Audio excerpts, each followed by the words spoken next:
I'm cutting weight for a bodybuilding show. I fought for years. I had to cut weight for all those fights. It's not easy to cut 15, 20 pounds that I had to do for my fights, let alone 60 pounds for tonight, what he's coming with. Absolutely. You seeing DJ Tice weighed in officially at 205 pounds for this boxing bout, going up against Anthony Tyler.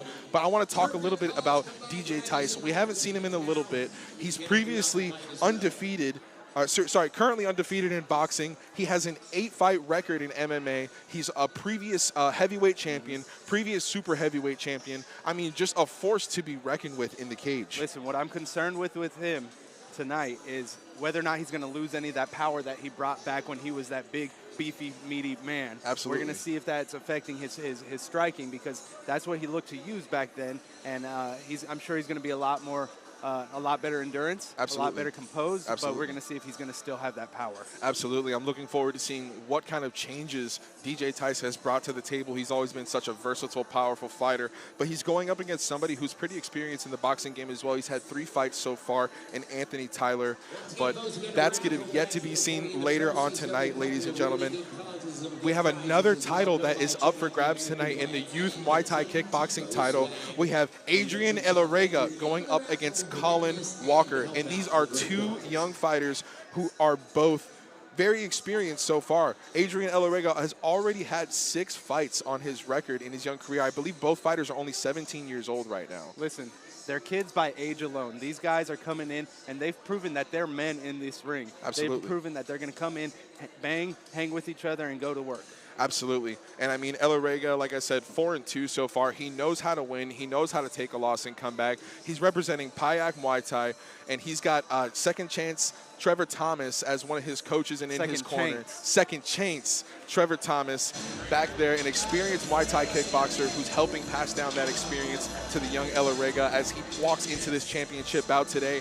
However, he's going to have a tough challenge in front of him with the 5-2 Colin Walker being cornered by Master Hellman out of Hellman's MMA, a very experienced fighter. He knows how to go the distance. He's had 2 fights already go to unanimous decision, so he knows how to get through those rounds like we talked about before and actually win at the end of those 3 rounds. Listen, we got 2 young bulls coming in here to fight, and these 2 men are going to go very far, have long, illustrious, successful careers in MMA, and y'all want to be here to witness it start, because this is where it starts before you start seeing them on a bigger stage. Absolutely, and I mean, just to mention, like Colin Walker, one of the few losses that he's taken, he's only had 2 losses in his career. He's only had the one that he took here was from the other youth Muay Thai kickboxing phenom in Kota Shuto. Yeah. That's one of the only other losses he's taken in his career, and that's a tall order to go up against in that young phenom. But ladies and gentlemen, we have a lot of fights coming your way tonight. That was just a few of what you're going to see. Remember, guys, we have Brazilian Jiu-Jitsu, MMA, boxing, Muay Thai kickboxing. Where else are you going to get everything for the price of one? But ladies and gentlemen, as mentioned, my name has been El Segundo alongside the Fatty Daddy superstar Juice James. We're your commentators team. Happy 4th of July. We'll be back with you in just a few minutes for the fireworks.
Hustle Harder Inc.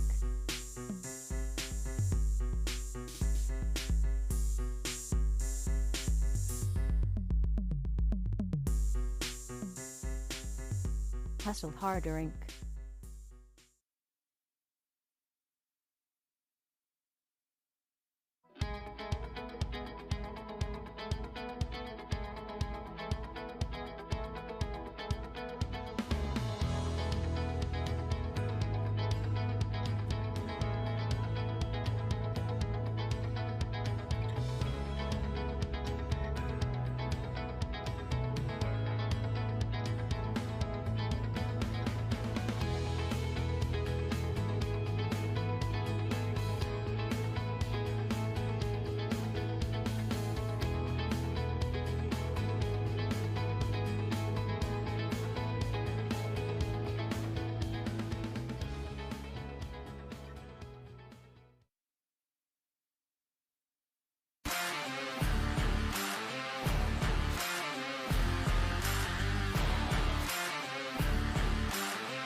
Hustle Harder Inc.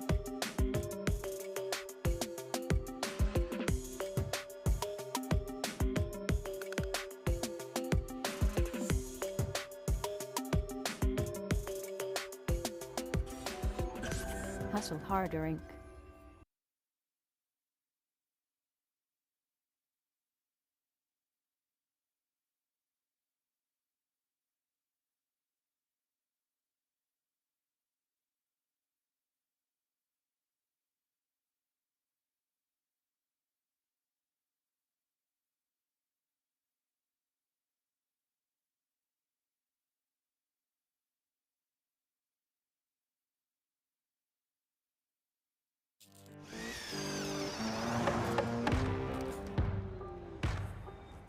Frigate Time Corp is a local construction company based in North Fort Myers, Florida. We specialize in crane services, roofing, marine, solar, and many more. We don't use materials that just meet code requirements. We use high-quality materials that exceed code requirements. With over 20 years in the business and a 5-star rating, Frigate Time takes pride in how we treat our clients and how we do business. Give us a call at 239-699-7020.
What's up, guys? We're back with you again. This is El Segundo Luis Soto alongside the Fatty Daddy superstar Juice James. We're emanating again from the Dallas Bowl here in beautiful, hot, sunny Tampa, Florida, ready for Combat Quest 29.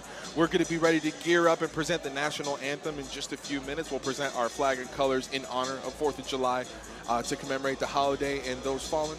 In the meantime, we're going to let you guys know, guys, we have a few dates coming up for you guys. Pretty soon, we're going to be continuing our road trip series. We're going to be bringing it back to Fort Myers, back to the 239. We're coming back on August 19th. Make sure you mark that date in your calendars. Make sure you go to vigilantmma.co, vigilantmma.co to either get your tickets to be there in person or watch the pay-per-view live. You do not want to miss out. I don't know if you remember the last time we were in Fort Myers, but man, it was a banger. There was electricity throughout the entire arena. You don't want to miss it. There's a big hometown presence that comes to Fort Myers, so the crowd is obnoxiously great. It's I would love amazing. to wrestle in front of them, love to fight in front of them. You guys have to watch that fight. Absolutely. You cannot miss out the road trip series. But after that, we're going to be coming right back here to Tampa, Florida, to the Dallas Bull, where our home stomping grounds are on September 23rd. So mark those dates, ladies and gentlemen. August 19th, Fort Myers, September 23rd, here at the Dallas Bull in Tampa, Florida. But ladies and gentlemen, we're getting ready to kick things off here, start those fireworks. We're going to send you out to the playing of our national anthem and the presentation of our colors.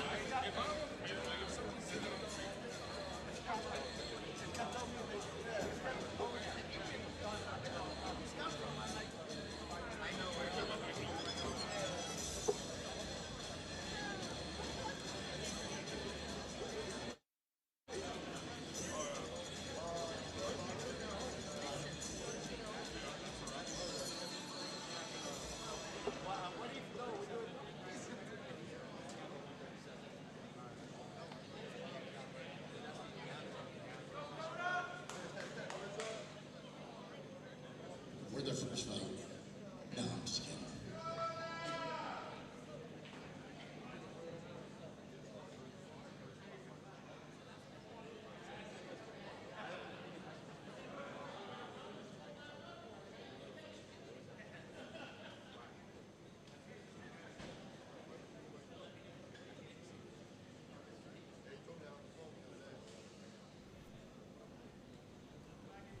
Ladies and gentlemen, welcome to Combat Quest 29 right here, Vigilant MMA at the beautiful Dallas Bull in sunny and humid Tampa, Florida. Today we have a very special guest singing your national anthem. He is a Vigilant Sanchow kickboxing champion, Mr. Koda Judo. Your United States Air Force ROTC color guard will be representing. Please stand for the national anthem. Oh, say, can you see by the dawn's early light what so proudly we hailed at the twilight last evening, whose broad stripes and bright stars through the perilous fight, o'er the ramparts we watched, where so gallantly streaming, and the rocket's red glare, the bombs bursting in air, gave proof through the night that our flag was still there. Oh, say does that star-spangled banner yet wave o'er the land of the free and the home of the brave. God bless the United States of America. Y'all ready to see a fight? Make some noise! Coming right up!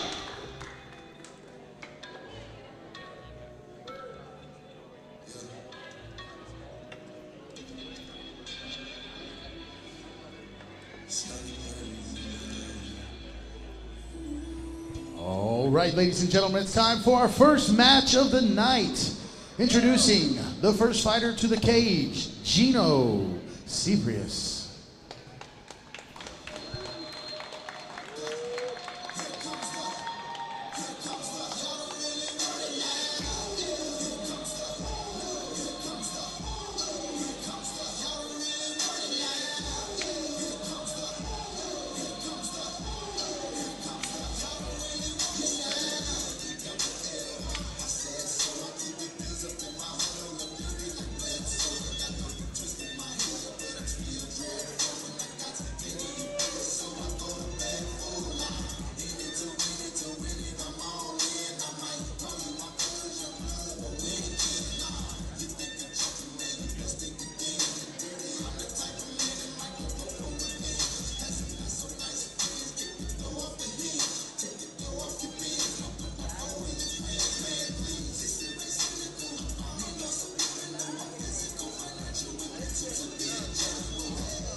His opponent, making his way to the Combat Quest cage, Breeland Carroll.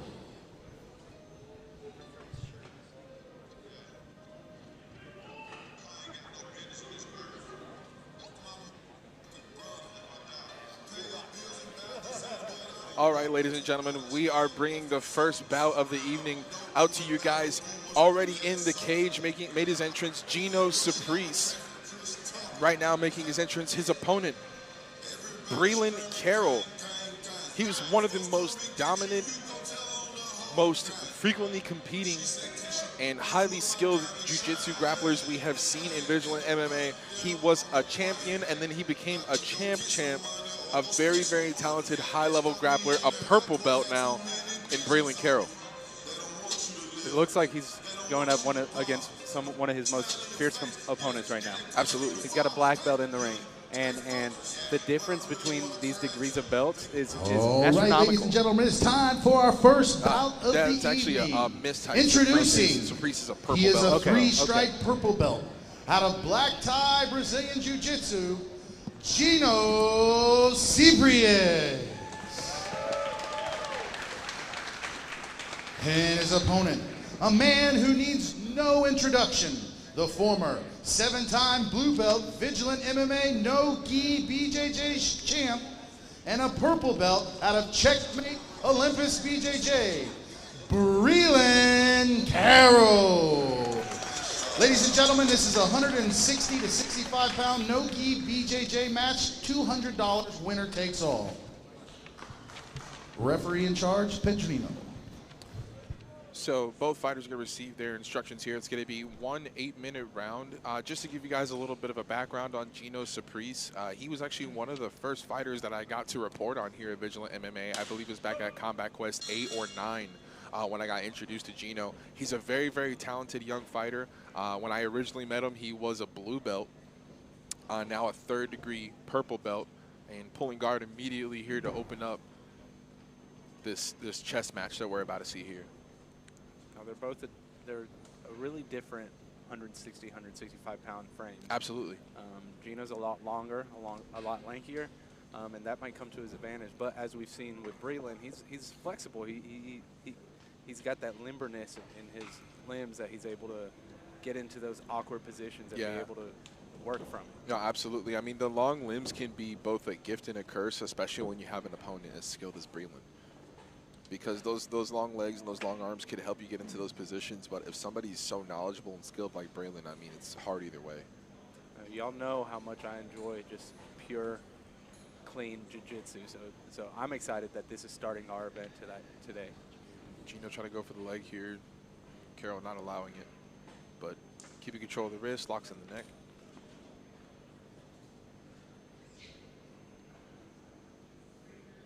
Now, nobody's really gotten that advantage yet. No.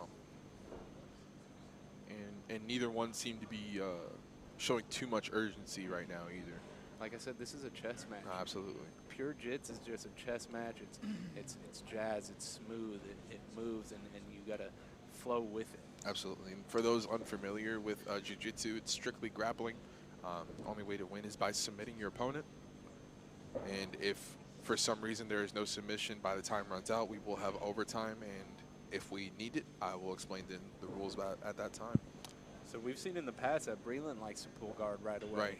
So he's in a kind of an unfamiliar territory. Not to say that he's not comfortable on top. I think he just prefers to work from the bottom, as do a lot of competitors. So that's why Gino pulled guard right from the start. Right. Make them come to you. Make them make their first move. Like I said, it's very reactive with jiu-jitsu, and it's beautiful when it comes all together like that. Absolutely. And there's so many little pieces and parts of jiu-jitsu. I mean, beautiful job to stay with it there by Gino Surprise, secure the takedown. And now we see a little bit of a change in pace.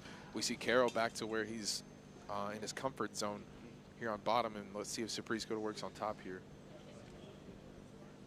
And like I said, they're two different builds. So I feel like Breeland's not going to have to expel as much energy since Gino's such a much longer 160, so the weight doesn't really sit on top of him as much as when it was reversed and Breeland was on top. He was having to hold most of that body of him where all his weight is. Right. And both fighters have a leg tied up here. Looking to pick that ankle. He's going Surprise. for that heel hook. Not able to secure it. What a reversal there by Breeland to end up on top, but still securing that leg. Close to it. Clean tap, that was it. There was a tap from Breeland Carroll. It was so swift, nobody even really saw it, but a very, very swift heel hook there from Gino Surprise. Let's see if we can get a replay on that. Now listen, those heel hooks, they are scary, scary holds. They just come in that quick, and then once you pull and crank just a little bit, I mean, your whole leg can go from Absolutely. And I mean, as such a high-level competitor as Breeland, you know your own body's limits, and you know when you need to protect yourself. Yeah. And Breeland did the smart thing there. A really, really slick win there from Gino Surprise. Let's see this replay. And we see Gino secure the leg there. Ladies and gentlemen, our referee, Howard Blandino, has stopped this fight via a heel hook for your winner, Gino Surprise. Congratulations to the winner, Gino Surprise, the third-degree purple belt. Now, Gino, you came in here today. It's a nice platform to compete on in some jiu-jitsu. Did you have any added pressure coming in here and competing at this level? No, it's my third time here, so I'm getting a little more comfortable with it. He was tough, bro. I had to like really pay attention. I know he's multiple champ. He's well-rounded. Thank you to my coach, Charlie. He's here. My teammate, getting my leg locks up. He's right there. And thank you to my gym, Black Tie BJJ. On to the next one. Ladies and gentlemen, your winner, Gino Surprise. Thank you.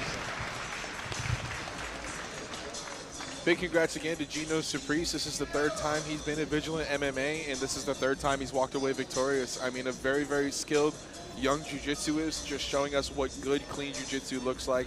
But we're moving right on, ladies and gentlemen. We're coming your way with some MMA. We have Darius Scott going up against Blandino Oliveira, excuse me. Darius is making his MMA debut here today, and El Jefe Blandino Rivera, currently undefeated, 1-0 so far, representing Hellman's MMA.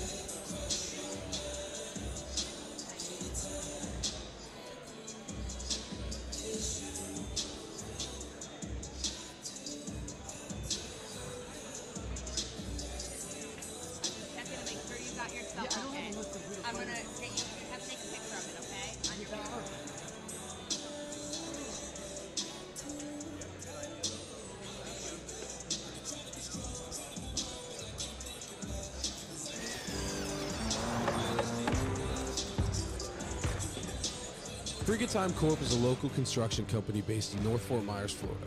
We specialize in crane services, roofing, marine, solar, and many more. We don't use materials that just meet code requirements.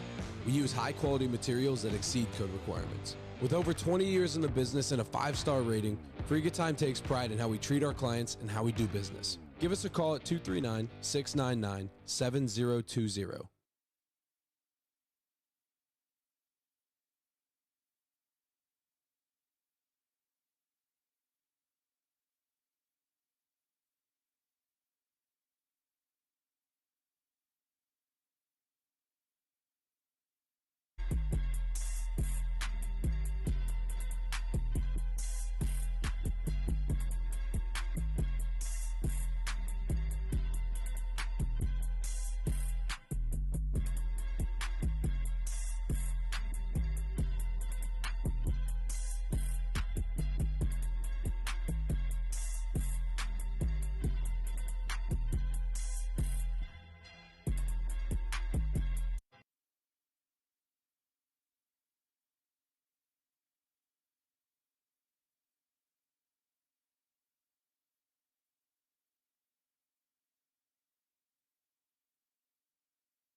Hustle Harder Inc.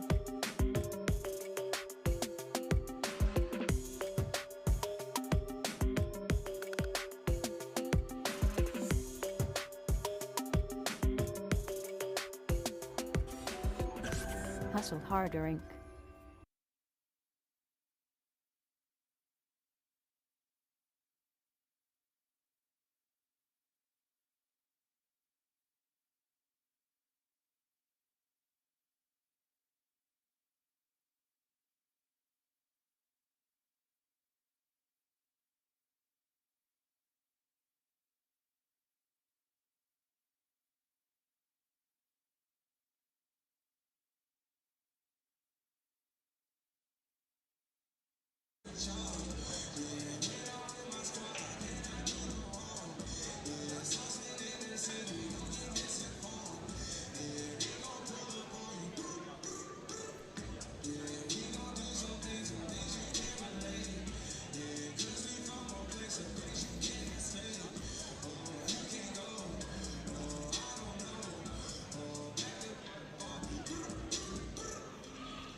All right, ladies and gentlemen, we are gearing up to get ready for the second fight here. We're bringing you guys some MMA action. It's going to be Darius Scott going up against Blandino Oliveira. Darius Scott making his MMA debut as an independent fighter today, going up against the undefeated El Jefe, Blandino Oliveira, holding an undefeated 1-0 record right now, representing Hellman's MMA. His debut victory came by a second round knockout about 2 months ago back in May. So looking forward to seeing what he's going to do here against the debuting Darius Scott. I actually got the chance to talk to Darius earlier. He was very, very excited about making his debut today. Seemed like he was in good shape, ready to go. So I'm looking forward to seeing what he's going to bring here in his debut. So we don't know what kind of fighter he's going to come in, what kind of skill set he's going to bring because he's independent. So we don't know what school he's coming from, what camp he's coming from. So it's going to be interesting to see how he can come in and compete with somebody from Hellman's. Absolutely. And I mean, fighters from Hellman's, you're going to see him again later tonight. Colin Walker, who's competing on the main card for the Youth Muay Thai Kickboxing title, also representing Hellman's MMA. Some high-level fighters have come out of there previously as well, big names like former Vigilant Combat Quest Jiu-Jitsu champion, Pretty Boy Brandon Lopez, Playboy Brandon Lopez, excuse me. I'm fumbling my words right now, brother. I mean, you're so fired up. I'm so fired up. We saw a I'm beautiful ready to heel go. hook in this first fight, and it was executed And it was perfectly, so and it got slick. you ready for this. Yeah, it was quick. We couldn't All stop right, talking Tampa, about it. are you ready for the second fight of the night? Oh, this is the main event of the prelim card. The first fighter to the cage, he is a debut fighter, Darius Scott.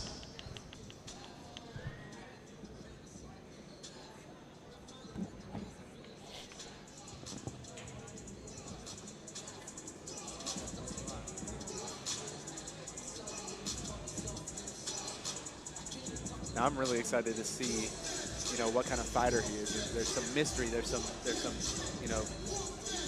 sense of wonder with him.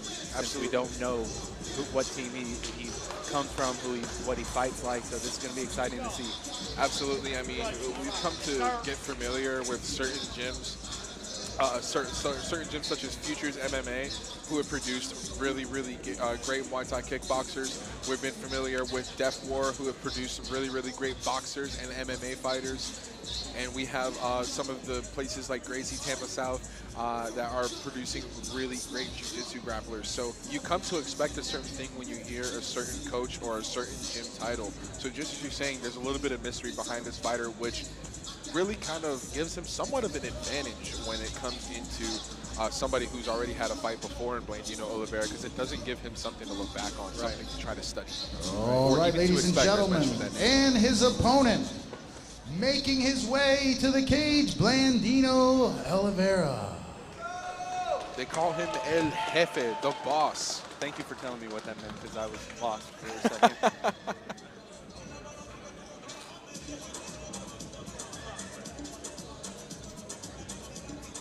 So correct me if I'm wrong, but we're going to see two different builds again. Blandino is a long, lanky 185, correct? Yeah. And then we see Darius Scott, who's a bit more compact. Compact, yeah. So it's going to be another competing body style. Absolutely. And that's what's beautiful about MMA. You see all kinds of people, all kinds of shapes, sizes, colors, and they're all coming in to practice this beautiful, wonderful sport of martial arts and try to be the best at it.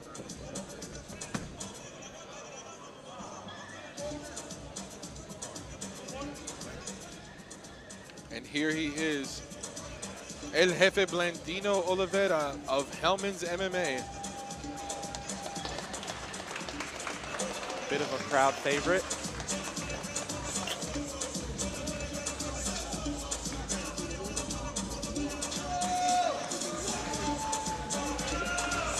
So again, he won his last fight by knockout. And I expect him to try to do the same. He's looking confident, he's looking prepared. I think he's excited to bring some fireworks that we saw in that first fight with that heel hook. I think he wants to bring the opposite style of fireworks with a big knockout here. No, absolutely. And I mean, that knockout came early on in the second round, and that was less than 2 months ago. It was back towards the end of May this year. And I mean, fresh off a knockout, fresh off of a debut victory like that, you got to be feeling good. 2 months later, he's had the time to train and get ready. Now is the time to see if he does it again. Let's send you up now to Big Boy for the official announcement and introduction of our fighters. All right, ladies and gentlemen, it's time for your main event of the preliminary card. Introducing first, out of the Combat Quest blue corner, he is an independent fighter from Wisconsin, Darius, the Assassin Scott. Nicknamed the Assassin. Looking forward to seeing what the Assassin will do. And his opponent, an undefeated fighter out of Hellman's MMA, with a record of 1-0, Blandino Oliveira. This is a 185-pound MMA fight. Your referee in charge, Howard Padrino. Shout out to Padrino, always coming in with the great officiating. All right. Fighters with touch gloves, they're going to receive their final instructions from our official here. Fighters have agreed to no elbows.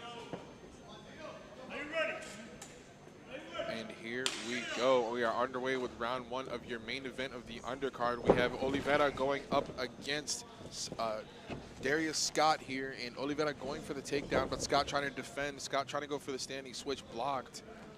Oliveira giving a couple shots in there for good measure. And Oliveira came out fast and quick, ready to exhaust his opponent. Right. Darius trying to get his hooks in. Might try to look for a guillotine. That's what it looks like. Beautiful takedown there from Oliveira, but he's still holding on to that guillotine. That guillotine's on there pretty tight. Oh, it slipped out of it.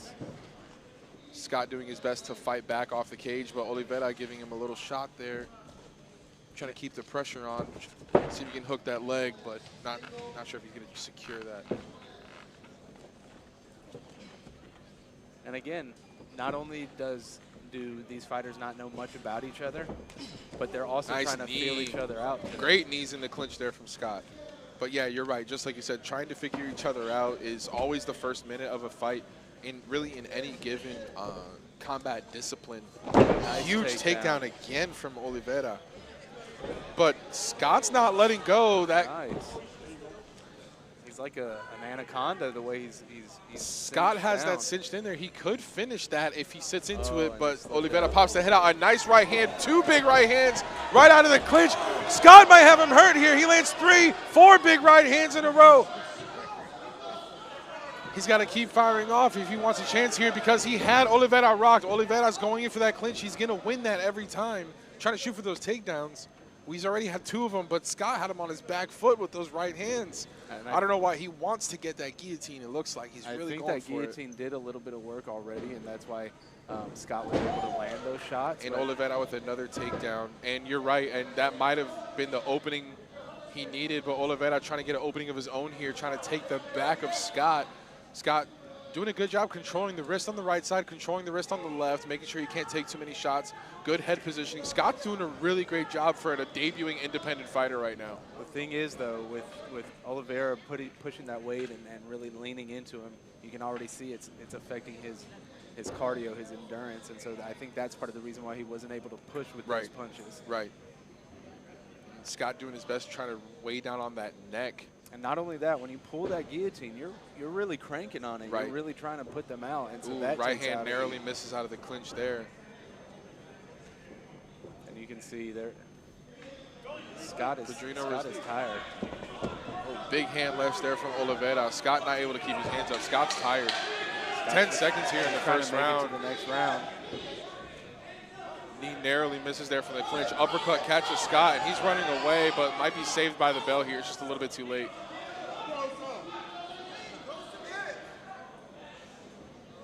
Trying to secure that takedown with Scott not letting it happen.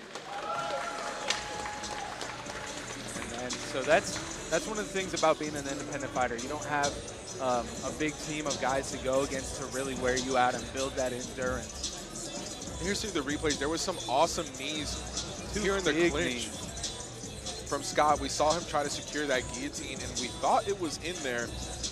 He was cranking here real good on the neck of Blandino, but Blandino picks him up, secures another takedown. I believe Blandino secured 3 takedowns in that time, but you see here, Scott continued to crank, lands clean rights here that started to rock Blandino a little bit, shoves him off, lands another big right, and just not able to capitalize, like you said. Might have just gotten tired. He tried to keep the distance with that left hand. If he would have charged up that right hand, we could have seen the end of the fight. But right now on the scorecards, with 3 takedowns to none, that's not really helping his case right now. With big shots like those knees and those punches, it might be still a pretty even fight. We're going to have to see what the judges' scorecards lie. And fighters out of the cage. Might be done. We're trying to figure out what's going on right now. I think this might be. You got 2 seconds to get inside the cage. You lose the fight.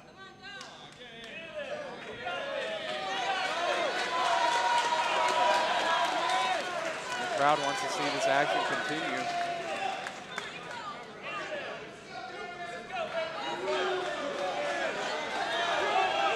That's wow. it. I don't think I've ever seen something like that. No, that's probably got to be a first here. Actually, I've seen that when the great Deontay Wilder won a fight when his opponent didn't want to got out of the ring. Just got out of the ring. And so I guess that's something pretty similar. Pretty interesting turn of events. And I mean, you know your own body's limits. You can see here All he was trying right, to make ladies that and gentlemen, decision, but Pedrino just had to make the call. Your referee, Howard Pedrino's called it into this contest due to fighter not answering the bell. For your winner, out of the red corner, Blandino Oliveira. Interesting win added to your fight record. Yeah, absolutely. I mean, a win's a win. I guess Oliveira will take it either way. Undefeated 2-0, El Jefe.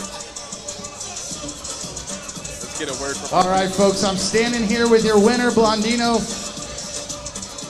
Blandino, you came in today with an MMA fight. You know, you came in with this MMA fight. There's no way to really train for what you feel in front of this crowd with the adrenaline. But how important is it for you to have that cardio and be able to go that distance? Of course, you know, coming in with experience is definitely an advantage. You understand what your body can and can't do. So I'm not gonna push myself too hard like I did in my first fight. So I took it slow, took it each round by round. Clearly, experience won this fight, and that's how it affected today's win. Walk us through that first round and kind of how you were playing it out there, and what did you feel about your opponent and his pressure? I felt my opponent was going to blitz me in the first few seconds, so I waited him out. Then I entered into the wall game, took him down a couple of times. I couldn't really switch my positions to a dominant jiu-jitsu position. He was strong, able to stand back up each time. My goal was to just wait him out, come in with some strong punches, take him to the wall, finish it on the ground. Now I see you got a great coach over here with Gary Hellman. There's a lot of legends that have come out of the gym, like Greg Ellis. How important is it to you to have such a great coach and a great structured gym to help you get to this point? Common misconception, MMA is not a solo sport. It is a team sport, and it requires a great team to be successful, and clearly that's what happened today. I can't thank my team enough. Rocky, Coach, TK in the stands, Joe right here in my corner, all my training partners. I just love them all to death. You know, you need a good team. This isn't one-man sport at all. Folks, you heard it from our winner, Blandino Oliveira. Blandino was a high-performing MMA fighter in that whole fight.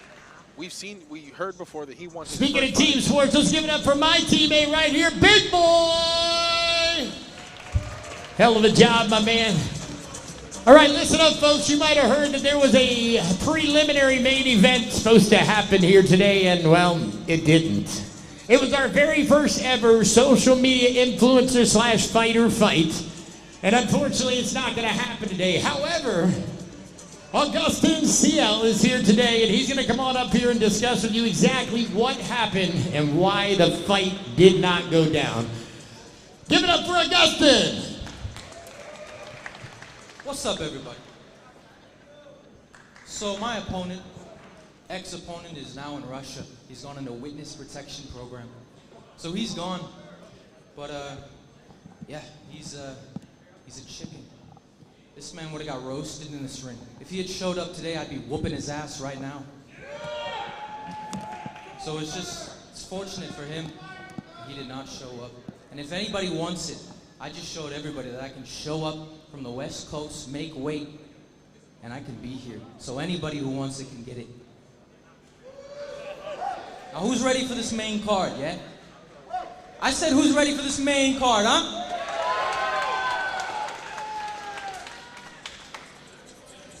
Let's get it. If you want to find me on social media, you can follow me on Instagram, TikTok, Augustin CL. And like I said, anyone can get it. One more time, make some noise, Augustin CL. And your main card going to begin only a few minutes away, folks. Take this opportunity to get yourself a cold drink, some food over here from the Wing House 10. Hit the restrooms, and we'll be right back after this short intermission with your main fight card. All right, ladies and gentlemen, that wraps up our preliminary card for the opening of Combat Quest 29 Battle Buds Banger 2. We'll be back your way with the main card in just a few minutes, but first, a word from our sponsors.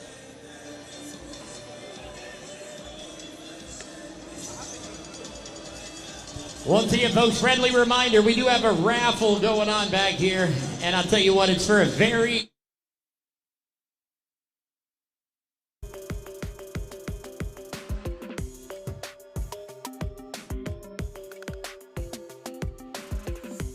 Hustle harder and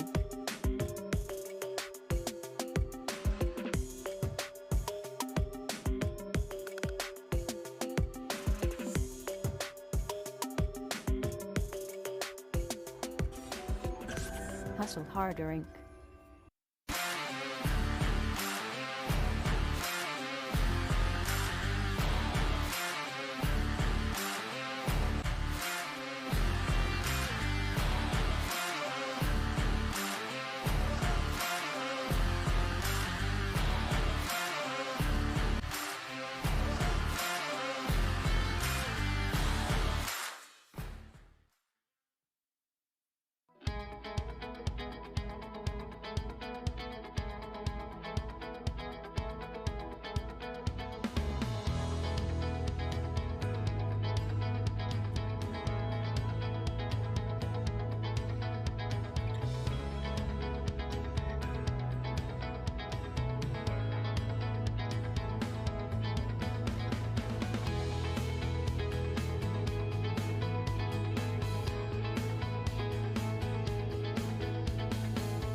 Hustle Harder Inc.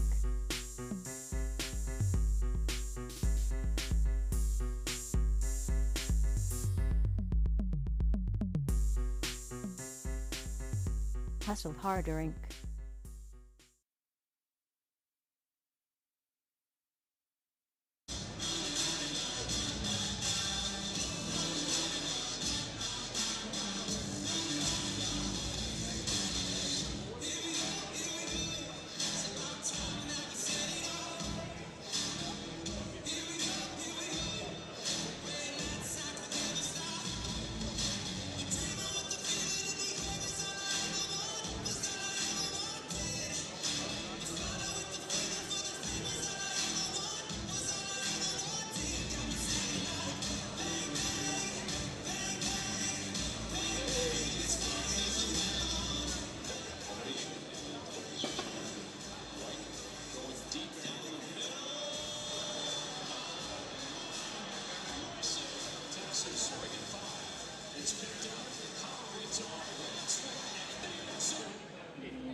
Hustle Harder Inc.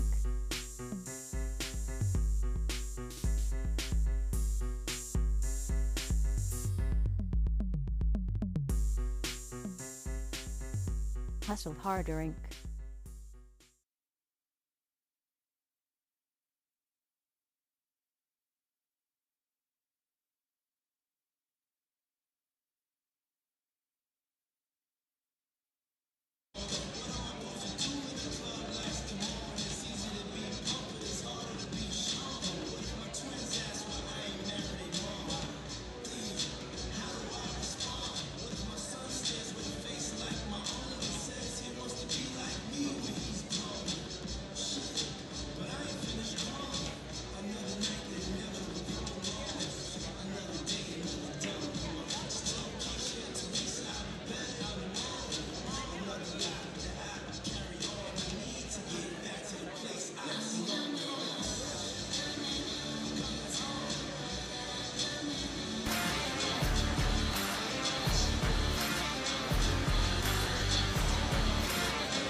Hustle Harder Inc.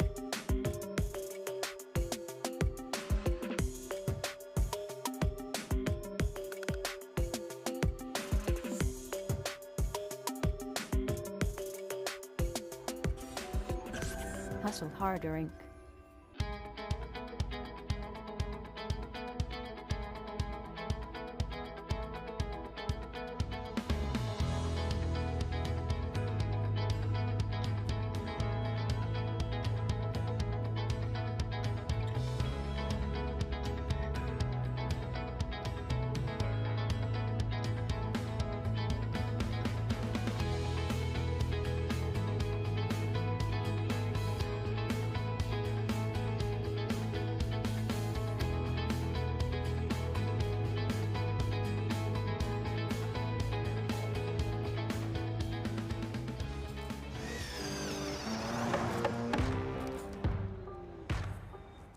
Frigga Time Corp is a local construction company based in North Fort Myers, Florida.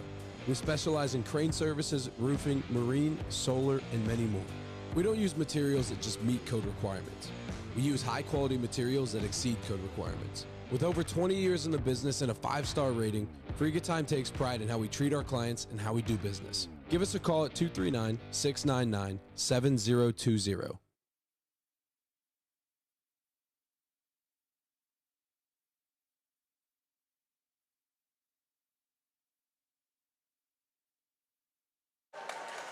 First and foremost, ladies and gentlemen, welcome to the beautiful Dallas Bowl here in sunny Tampa, Florida. This is Combat Quest 29 Vigilant MMA Battle Buds Banger 2. Today's fight is sponsored by Tsunami's Teriyaki Grill, Team Reaper, Battle Buds, and Evolution MMA. It's time to bring out the blue corner, ladies and gentlemen, Jose Godinez. All right, ladies and gentlemen, we are starting off the main card for Combat Quest 29 Battle Buds Banger 2, celebrating 4th of July weekend. And we are getting things kicked off on the main card.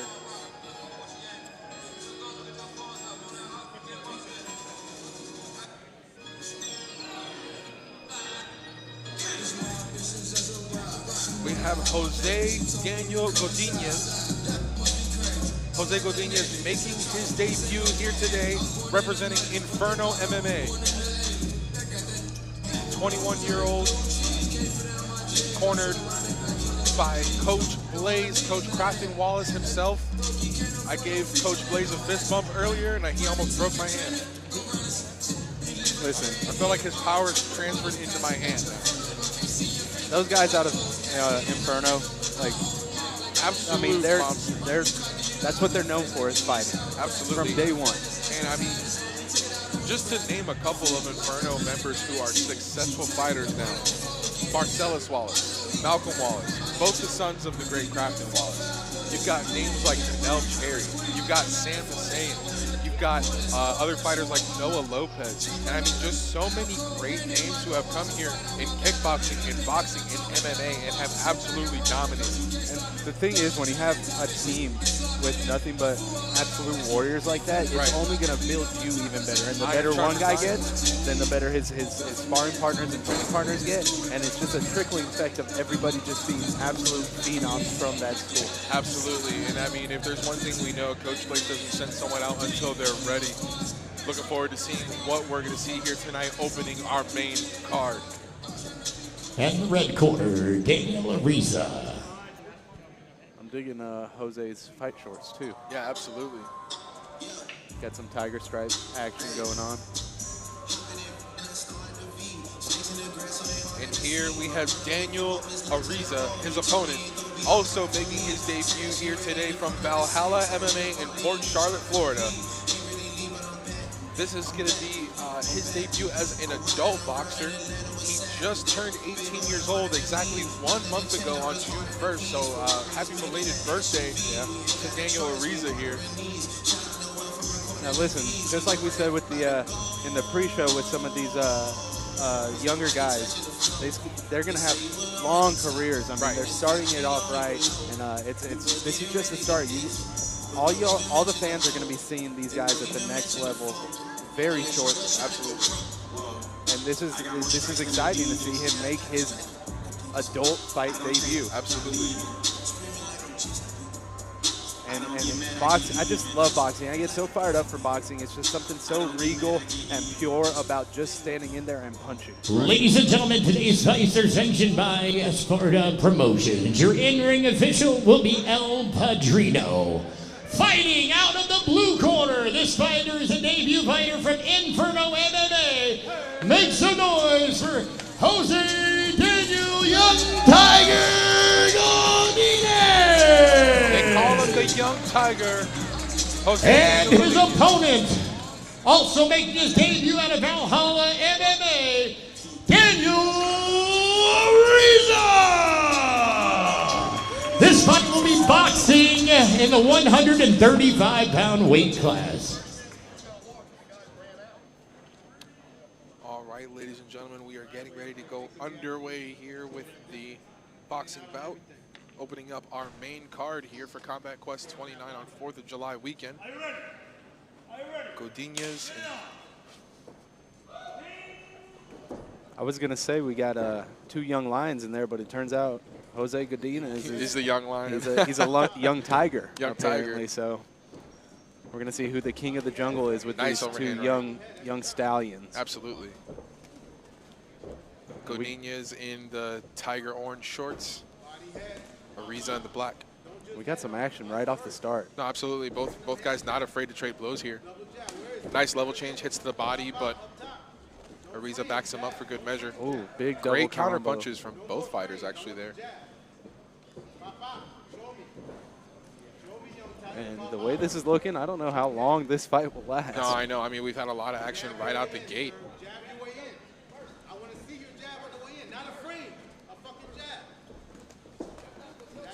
Coach Blaze trying to get him to work inside, use that jab to get in. And both of these young guys are showing some really nice technical boxing. No, absolutely. Great work with the level changes going from the body.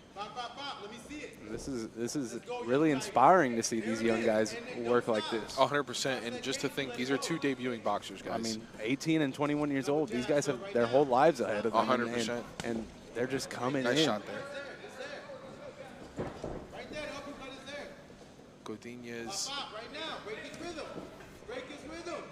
I don't see it. Stop framing. Jab, don't frame. And what's really fun to watch is these 2 fighters are both similar sizes, similar reach advantages for each other. So I mean, it's just this is coming down to pure technical skill. Absolutely. And Godinez got chins. his head rocked. No, for 100%. Godinez got his head rocked a couple times there, but tries to fire back. Ariza tries to fire a left hand, but Godinez gives him a right for good measure. Nice counter left there from Oh, big shots there from Ariza to end the round. Exciting Well, round. give folks a friendly reminder, we That have was- a raffle in the back over here by the stage. Tickets are $5, and I'll tell you, we're raffling off some great gifts, and the proceeds both go to very good causes. Come buy your raffle ticket, take a chance you could win. Either way, you win because you're helping out a good cause. All right, ladies and gentlemen, what a first round from both these two fighters. Godinez and Ariza have been putting on a show for two such young guys. I'm looking forward to seeing what the second round is going to be. Let's see the replay here. We're going to see Godinez tries to go in, hits a nice 1-2 combo to break out, and is trying to give a little bit of chase. He's trying to frame up. You can hear Coach Blaze telling him to use those jabs to work inside. And so you see with these two younger guys, a little bit inexperienced, you see them reaching with their punches, and that's not what you necessarily want to do in a boxing fight. You want to really plant your feet and throw those punches. Reaching like that really takes away the power, so we're going to see if their coaches have told them anything about that to kind of adjust this second round going forward. Absolutely. As the cage doors are going to be sealed, we are underway for round 2 of our opening bout. And just as you were saying, the importance of having a coach in your corner to help fine-tune those details in the middle of the fight in real time. And I mean, big shots opening right out the gate from Godinez. Ariza fighting back, but Godinez is bringing the pressure right now. Big body shots come from Godinez. I mean, a huge flurry to the body and a big shot that rocks Godinez. Ariza didn't follow up on that. Godinez was wobbled. Godinez trying to go for a Superman punch, but you see that in boxing a lot. from Ariza. Trying to throw the 1-2 up the middle. And we see a lot more power. Like I said, nice head in the first round, they were reaching, and it's almost like you're punching in your dreams. Have you ever had that where you're throwing punches and nothing's behind happening. them? That's kind of what happens when you reach with those punches, and you really want to be squared up, ready to torque those hips for those punches, and we're seeing that power in this second round. Great movement there from Ariza. Wow.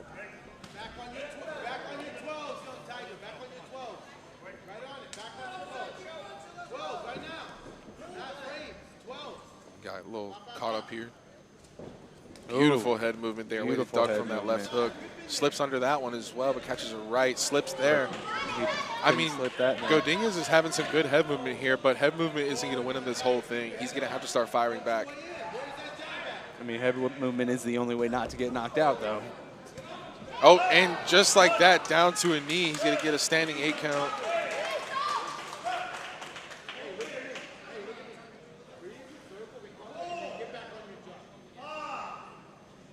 See if he can answer the count of 10.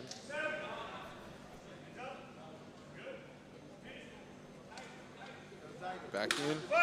So that's one knockdown here in the second round. Immediately ducks under, goes to work on the body to Godinez. Ariza fighting back, 10 seconds left in the round. Godinez is doing his best trying to win these points back, firing off on the body, but he looks gassed right now. This is an exciting fight. This is what fight cards like this is all about. This is what Vigilant is all about. That's why we have all the different disciplines of MMA in our shows. We have boxing, we have jits, we have Muay Thai kickboxing, we have MMA. That's what's so exciting is all these different fights bring different stuff. Absolutely. We're talking about, look at the body work here from Godinez, and as he tries to give chase, that's when Ariza caught him with that big left hand that brought him off balance, and that's where we see the knockdown in the second round. Godinez was able to answer Pedrino's count of 10, but I'm still just thinking about that big shot that Ariza landed, that left hand that rocked Godinez, but did not follow up on it. I don't know if he didn't realize that Godinez was hurt or what, but Ariza had a real chance to win the fight there. And that's where that inexperience comes from. Right. Like I said, both of these are two young fighters, and that's just a learning experience. I'm sure his coaches are going to tell him that in the corner right now, and then after this fight is where they're going to talk about that and focus on that. Absolutely, and here we go with the third and final round between these two young competitors. What a great way to open up Combat Quest 29.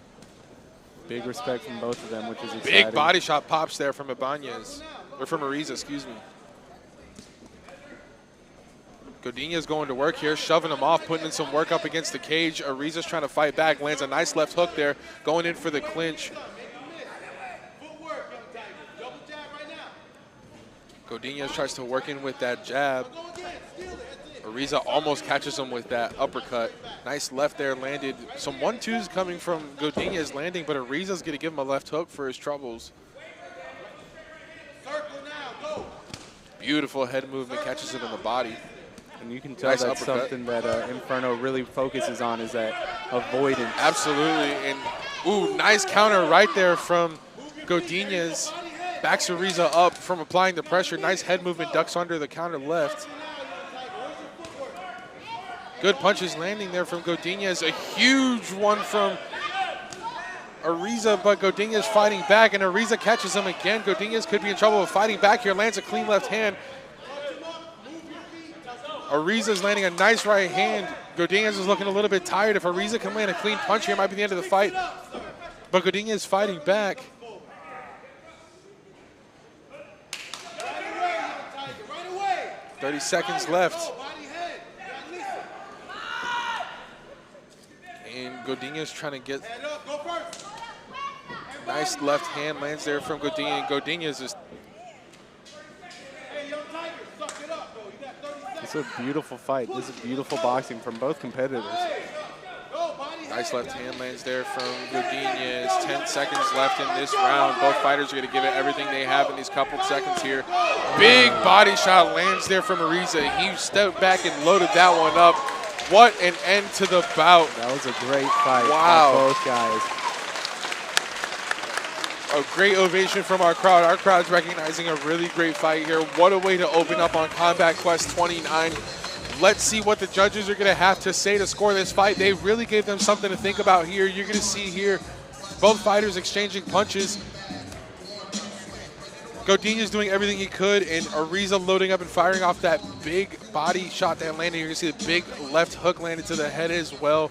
Well, what do y'all think about that fight, huh?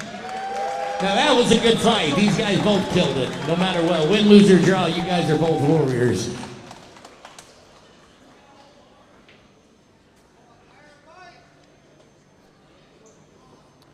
We're collecting the judges' scorecards. It'll be just a moment here, and we will find out about who your winner is for our opening bout.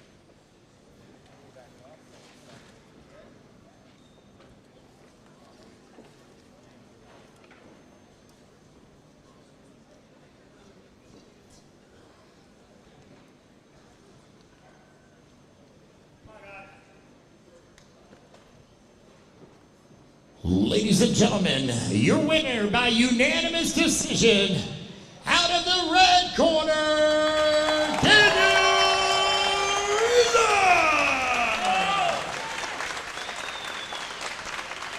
Daniel Ariza, what a debut. Let me get an interview with you, Daniel. Let me ask you this. Were you ready for this fight? You think you were ready when coming into it? He did good. He hit me with a couple good jabs. He could work his way in really good. But I feel like I train with a lot of southpaw fighters, so I feel like that helped me a lot for this fight. Did you do a lot of extra training for this? Oh, I did. I trained pretty much every day. I had a weight cut almost 10 pounds in like about a week. So my legs didn't really feel too strong, but I still got the job done. So. Well, next time you need 10 pounds, I'll give it to you. Give it up for your winner, ladies and gentlemen, Daniel Ariza! So I think the first two rounds were pretty even, pretty even, and then that third round is where Ariza really separated himself. He was coming in with some power, some technical ability, and that was just pure, beautiful boxing from both fighters. But Ariza came out on top, and shout out to his team. They really trained him and got him ready for this fight. No, absolutely. I mean, two teams who brought two fighters ready to go today. And talking about two fighters who are ready to go, we're rolling right on in the night with our next fight in the Muay Thai kickboxing division. We have Jamie Floyd going up against David Thomas. Jamie's an independent fighter. He's had one fight so far on his record. That one went to a no contest. Going up against a debut fighter in David Thomas, representing the Defiant Warrior MMA Death War Academy. If anybody has found a wallet, if you found a wallet, please return it to the DJ booth. There is a wallet missing, and we have to find it. Now with Jamie Floyd being an independent fighter, we might see a little bit of that what we saw in that first independent fighter fight. Is he going to come in with some polished games, some polished ring work, and then that endurance? Like I said, when you're part of a camp, when you're part of a team, everybody can work together and really build that endurance and that composure together. Right.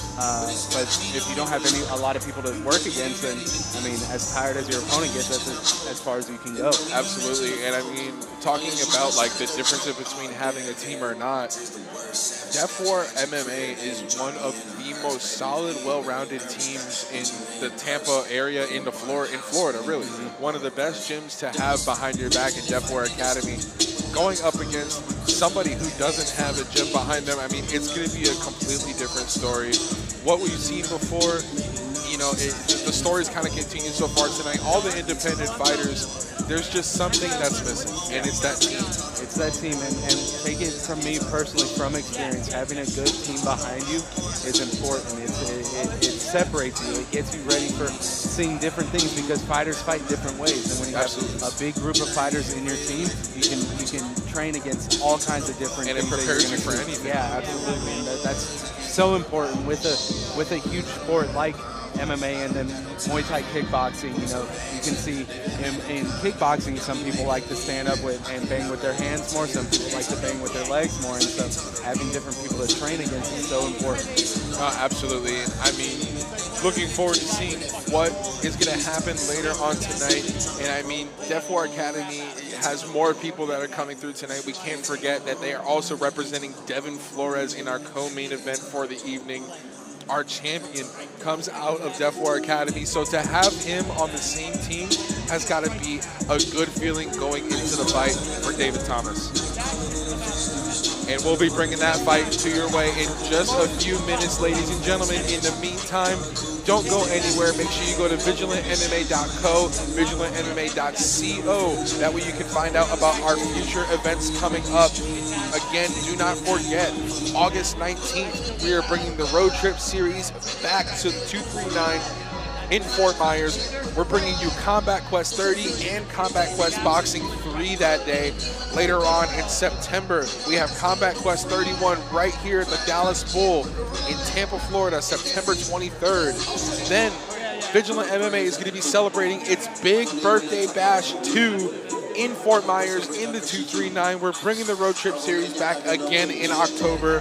And again, we'll see you guys on Veterans Day on 11/11 here in Tampa, Florida. And then one more time to close the year out on December 3rd. Season's Beatings will be emanating from Fort Myers again for Combat Quest 34. That's going to close out the year for Vigilant MMA. So again, vigilantmma.co. vigilantmma.co is the website to get the information for all tickets and pay-per-view information. You can also go to Facebook at vigilantmma.llc or on Instagram at vigilant_MMA. There you can find the links to the website as well. Ladies and gentlemen, you do not want to miss out the action. It's been a great night so far, and we still have so many fights coming your way. Titles on the line, and we're just getting started. But as mentioned, ladies and gentlemen, we're going underway with the next fight of the evening. Are you ready for the next fight? Yeah, me too. This fight will be in the style of kickboxing at 159 pounds. Bringing out your red corner, your blue corner, Jamie Floyd. Don't mind me, I'm colorblind.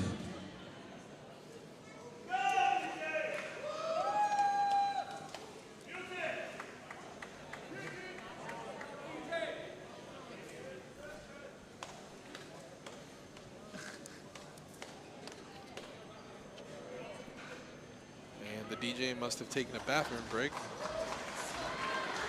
But in the meantime, here he is, Jamie Floyd, as mentioned, an independent fighter. We saw him last time at Combat Quest 24. That fight was ruled a no contest for repeated low blows. I mean, if the ref doesn't see it, it's legal, but the ref is... We got El Padrino, and he's going to see everything. Padrino sees everything. So those low blows won't fly here. Absolutely not. He's been watching a little too much pro wrestling. And here again, Jamie Floyd the independent fighter here to square off today And against your red corner, David Thomas. Now this man, David Thomas, as you can hear, a crowd favorite already, representing Tampa's own Defiant Warrior, Death Warrior Academy. Death Warrior Academy also houses the undefeated phenom that'll be competing later tonight is Devin Flores, but here he is, David Thomas, looking like he is in fantastic shape for his debut here today in this Muay Thai kickboxing bout.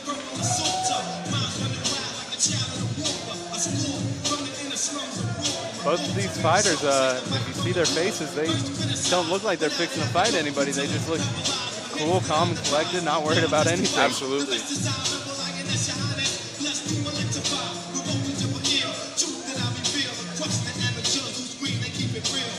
I mean, that's one thing that is kind of, you really can't teach.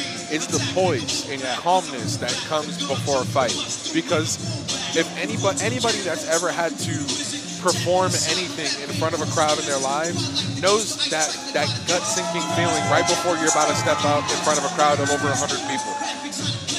So to be here and have to perform under Ladies and gentlemen, today's fights are sponsored by Tea Time and Parkside Cabinets. Fighting out of the blue corner, making his second appearance on the Vigilant Hexagon, an independent fighter, Jamie Floyd! And his opponent, a debut fighter out of the Lions Den at Death War. Give it up for David Thomas! As mentioned, an obvious crowd favorite. And your official will be Adrien. I love kickboxing, man. I really love watching kickboxing, so I'm excited here. Our second bout on the main card for Combat Quest 29 here at the Dallas Bowl in Tampa, Florida, ready to kick off with Thomas and Floyd. Floyd in the blue corner with the yellow trunks, and Thomas with the black trunks in the red corner. What's funny is during during my fighting days, I threw a lot of kicks, but I never liked doing kickboxing myself. Big overhand right misses from Floyd. Pops the head kick there. Thomas looks very technically sound right now. Almost finding a home for that head kick there. Floyd narrowly misses, gets out of the way of that one.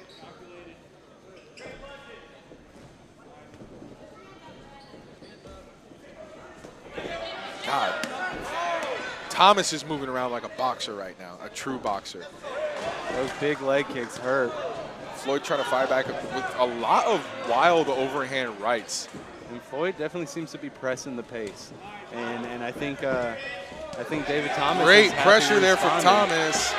Big knees in the clinch. And even though he's blocking those with his arms, those hurt. That punching power is definitely going to be decreased. Huge knees again, firing up the middle there from Thomas. Floyd's got to answer with something here, pushes him off. He's got to apply some pressure of his own, get that respect back. Right now, those punches are a little wobbly. Big left hand there from Thomas, lands cleanly.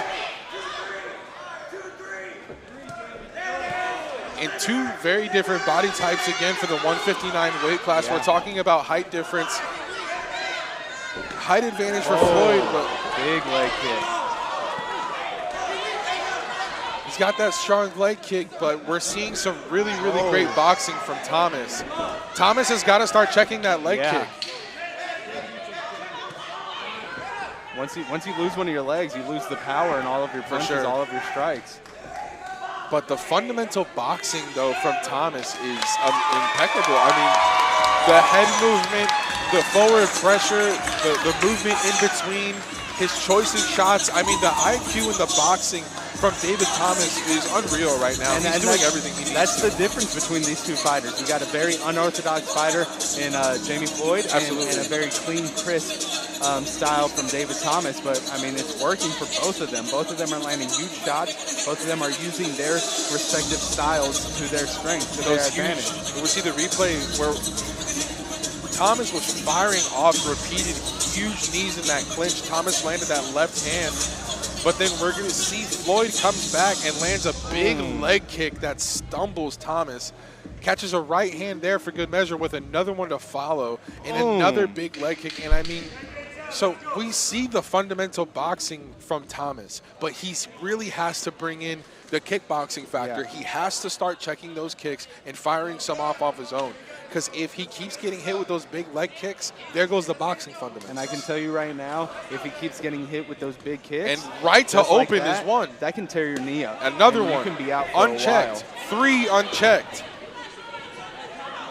And if Jamie Floyd 4 had a little bit better crispness, he would be able to capitalize. And some on huge boxing here from Thomas. He's paying him back for those leg kicks. Let him get away with it. Unstoppable. Big knees coming in here in the clinch. Huge knees still firing off. Floyd might be in trouble here. Not answering back yet. Thomas is still firing off. The crowd is going crazy here for Thomas. Big knees drop Floyd down. He's calling a low blow, but the official says no. He's got a standing 8 count. Floyd is trying to call for a low blow, but not today. And I trust El Padrino's eyes. Absolutely. He calls it how it should be.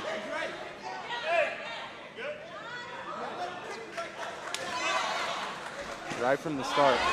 Big left hand drops Floyd straight to the fence. But Floyd's back up. He's going to get a standing 8 count here. That's not it yet. And David Thomas needs to keep up, keep pressing it.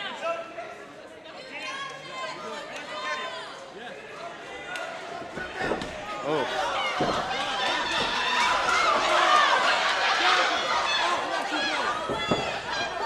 And he checked one.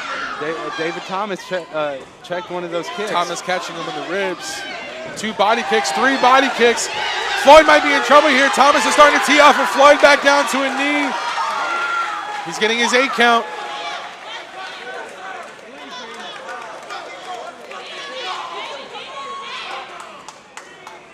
Let's see if Floyd's going to be able to answer that 8.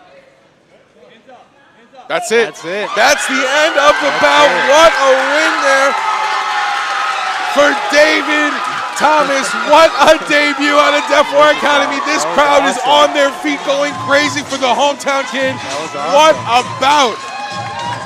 And it looked like David Floyd was in trouble a couple times. David Thomas, it looked like he was in trouble a couple times with those leg kicks dropping him. I mean, those were some painful leg kicks that Jamie Floyd was hitting, but he was able to keep his composure and close this fight out. And I mean, what a showcase. You see here, that's when Floyd tried to fight back, and we saw him go back down after Thomas landed that clean overhand right.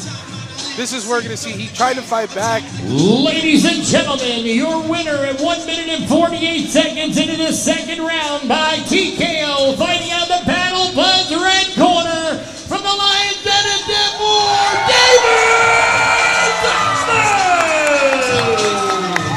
What a finish here from David Thomas in our second bout of Combat Quest 29. My man, one hell of a fight there, brother. How you feeling after that? Pretty good. I'm very tired. First time I've ever told a man to spit. Sorry about that. No, it was my first fight. I've been wanting to do this since I was a sophomore. I played baseball for 15 years. And I said, man, I don't want to fight. I got out here to Tampa for school. I ran into my buddy Thor. He introduced me to the guys at Def War. And I love all of them. Fucking Devin, Max, Brandon, Coach Daniel. I wish you would have been here. Jai, out there. Thank you, boys. Go! Boys, Dylan. I love you guys. I tell you, I don't have the stats, but it was clear this guy had a reach advantage over you. He's a lot taller than you, and he was working on that leg. How's your leg feeling? My leg, he kicks hard, but I'm pretty durable. Like, I'm really durable. There's no disrespect in at all. He kicks hard, he swings hard, but I'm a piece of iron. My last name Thomas. I don't get knocked down. I don't get knocked out. That's just me. Ladies and gentlemen, one more time, your winner, David Thomas! Now, I don't want to call things too early, but that might have been the Once fight of the again, we night. have a raffle set up in the back of the room, folks, and you say, well, what's a raffle? Let me tell you, it's all going to a good cause. We're going to be raffling off an American flag, and all the proceeds go for bikes for kids. So you like to get kids bikes for Christmas and whatnot, that's a great way to do it right now. Buy your raffle ticket, win the American flag. Also, we've got some really cool football stuff out there as well. Another plaque for you, Tim Tebow signed and whatnot. The proceeds from that raise go to the Mental Joe Apparel. Once again, 2 good causes raffle set up here in the back. Stop by, get you a raffle ticket. Next fight coming up in about 5 minutes, folks. Sit down. What a fight. And just like you said, possibly fight of the night or competitor for performance of the night for David Thomas. I mean, what a fight. I mean, both fighters were impressive. Both fighters came in with completely opposite styles, and it worked for both of them. Absolutely. And I mean, if you heard David Thomas right there at the end of the fight, we saw during the fight his legs were getting knocked down with some really big kicks from Jamie Floyd to the point where we thought he was going to be in trouble. But when he was asked about it, all he had to say was, "Meh, he kicks hard." Yeah, I mean, he's got everything that it takes to be one of the top fighters here. He's got the skill, he's got the ability, he's got the team behind him, and he's got the charisma. Absolutely. He's got in fantastic shape. You heard him say it himself.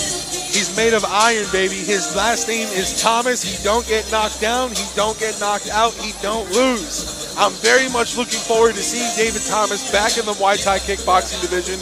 I might have a new favorite kickboxer now, guys. What a showing from David Thomas, taking his debut victory back home to Def War MMA. I'm sure they're going to be excited. They have more fights coming up later tonight. But first, we have the return of Big Red DJ Tice, if we can even call him that anymore. The last time you saw him, he was at the 265-pound division for some boxing, but he's back today, down to 205 to take down. Red now. He's Fit Red DJ Tice going up against Anthony Tyler, coming up next for 205 pounds of boxing. And that's going to be coming your way in just a few minutes for Combat Quest 29.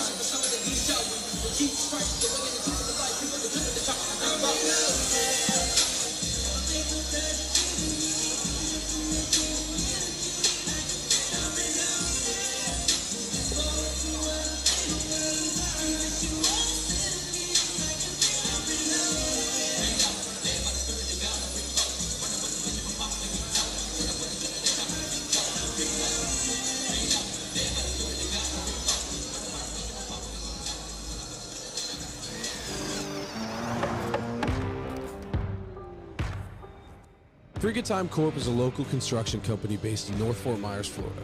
We specialize in crane services, roofing, marine, solar, and many more. We don't use materials that just meet code requirements.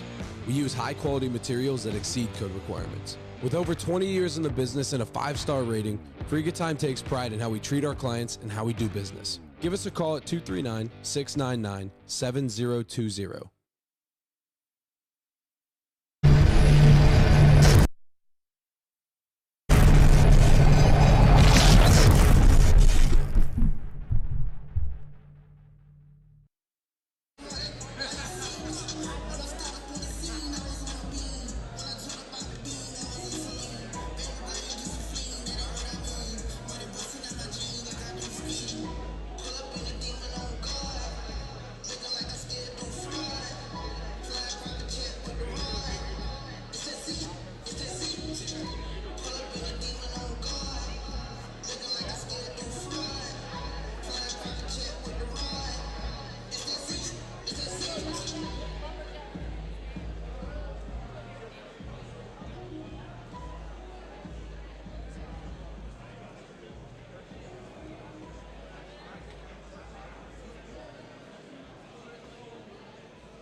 Right, it's time for the next fight. Y'all ready for this one? I'm talking 205-pound weight class boxing. These are the big boys here.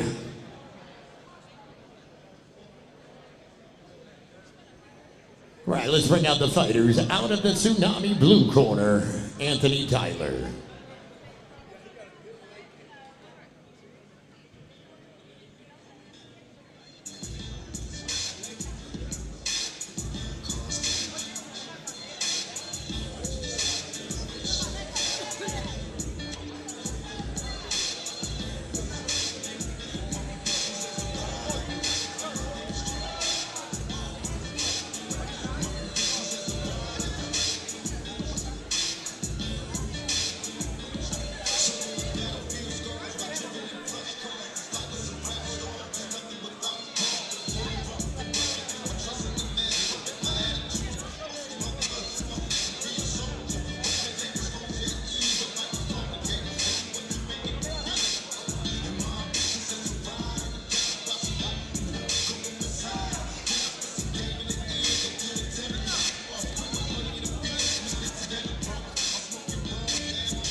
All right, and we are back. We got Anthony Tyler in the octagon right now. Fighter out of the Battle Buds red corner, DJ Tice.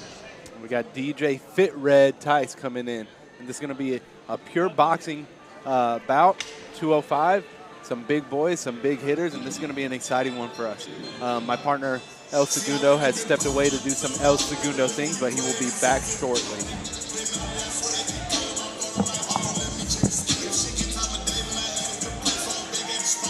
What's the new name? Fit Red Tice? Fit Red Tice. Fit Red Tice is here. I'm so excited to see him right now. We haven't seen DJ Tice since Combat Quest 21, so it's been some time. And if you don't recognize him from then, as mentioned before, this man used to be in the super heavyweight division. Former super heavyweight champion, former heavyweight champion. Now he's here to dominate the 205 division. Fit Red, Big Red, DJ Tice. And if you see, he has the Ladies and gentlemen, this fight will be in the style of boxing in the 205-pound weight class. He's got the Fighting out of the Tsunami Teriyaki Grill, blue corner, making his second appearance in the Vigilant Hexagon with a record of 2-1, Anthony Warzone Tyler! And his opponent fighting on the Battle Buds red corner, this man needs no introduction, the former defending Vigilant MMA heavyweight MMA champion, with an MMA record of 5-3 and a boxing record of 1-0, out of Champions MMA, DJ Tice! The hometown boy out of Lakeland, Your Florida. official in the ring will be El Padrino. Like I was trying to say, he's got the patented blue jeans fight shorts. I love it. The Jort shorts, and that's what we've come to know with him, with the skull ring in the back pocket. He's country as all get out. And here we go, Tyler versus Tice in some boxing, the 205-pound division. Here we see just that primal stance from DJ Tice that we've come to know. No shoes for Fit Red either. Huge right hand already catches Tyler off balance, and that's a knockdown for Tice in the first round. And like I said before, I was wondering if the power was going to be gone with some of that weight that he lost, but it looks like he's still bringing it. Tyler being smart in using his seconds. And the TV screens don't do justice for these two boys. These are two big old boys. Absolutely. Even though this is the 205 division, these are two big guys here. Big power here from Tice. Puts the pressure on. Let's see if Tyler's able to get something back here. Tyler tried to go for the level change, but Tice circling out. That was a slip. That was not a knockdown. There was a slip there from Tyler. Tice catches him with some big shots, and Tyler, another slip.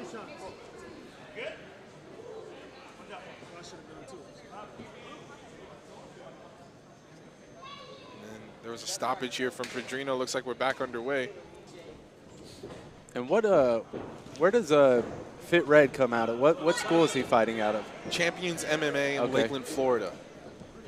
And it looks like they got some good boxing out of that camp. There's one thing that's always been really, really solid about Big Red, and that was his striking ability. He's always had really great head movement. Even when he was in the heavyweight and super heavyweight class, his head movement has always been impeccable. The power in his punches.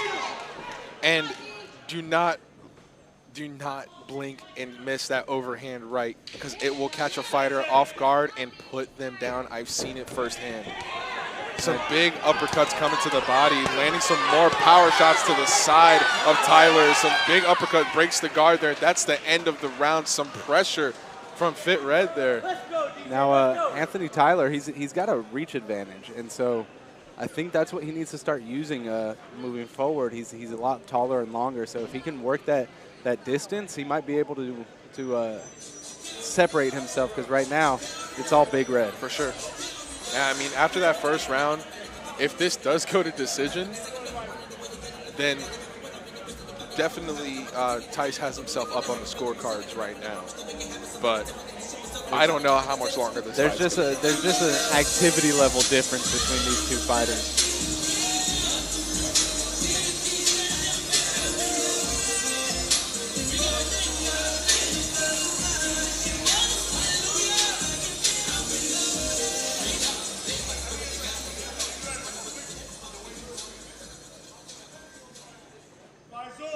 Wow.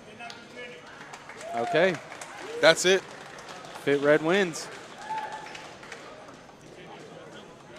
Wow, I mean, what a performance from DJ Tice, though. We were just talking about possible performance of the night from the last fight, but this might be performance of the night. I mean, he was just a bull the way he came across the ring and really closed the distance and just continued to press and attack and attack and attack, and that's really what did it. That unrelenting pressure is just something that we've come to know from Big Red. You see that big right hand that caught Tyler and dropped him. That was the initial knockdown.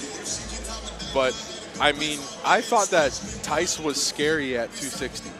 I thought he was scary at 260. He's got Tice some at speed with him now. Tice at 205 is terrifying. Yeah, that was interesting. Ladies and gentlemen, your winner by forfeiture, DJ Tice. Cornered there by his own father. Hey, DJ, man, tell me, how'd you do it? What's the secret? Be a fucking dog.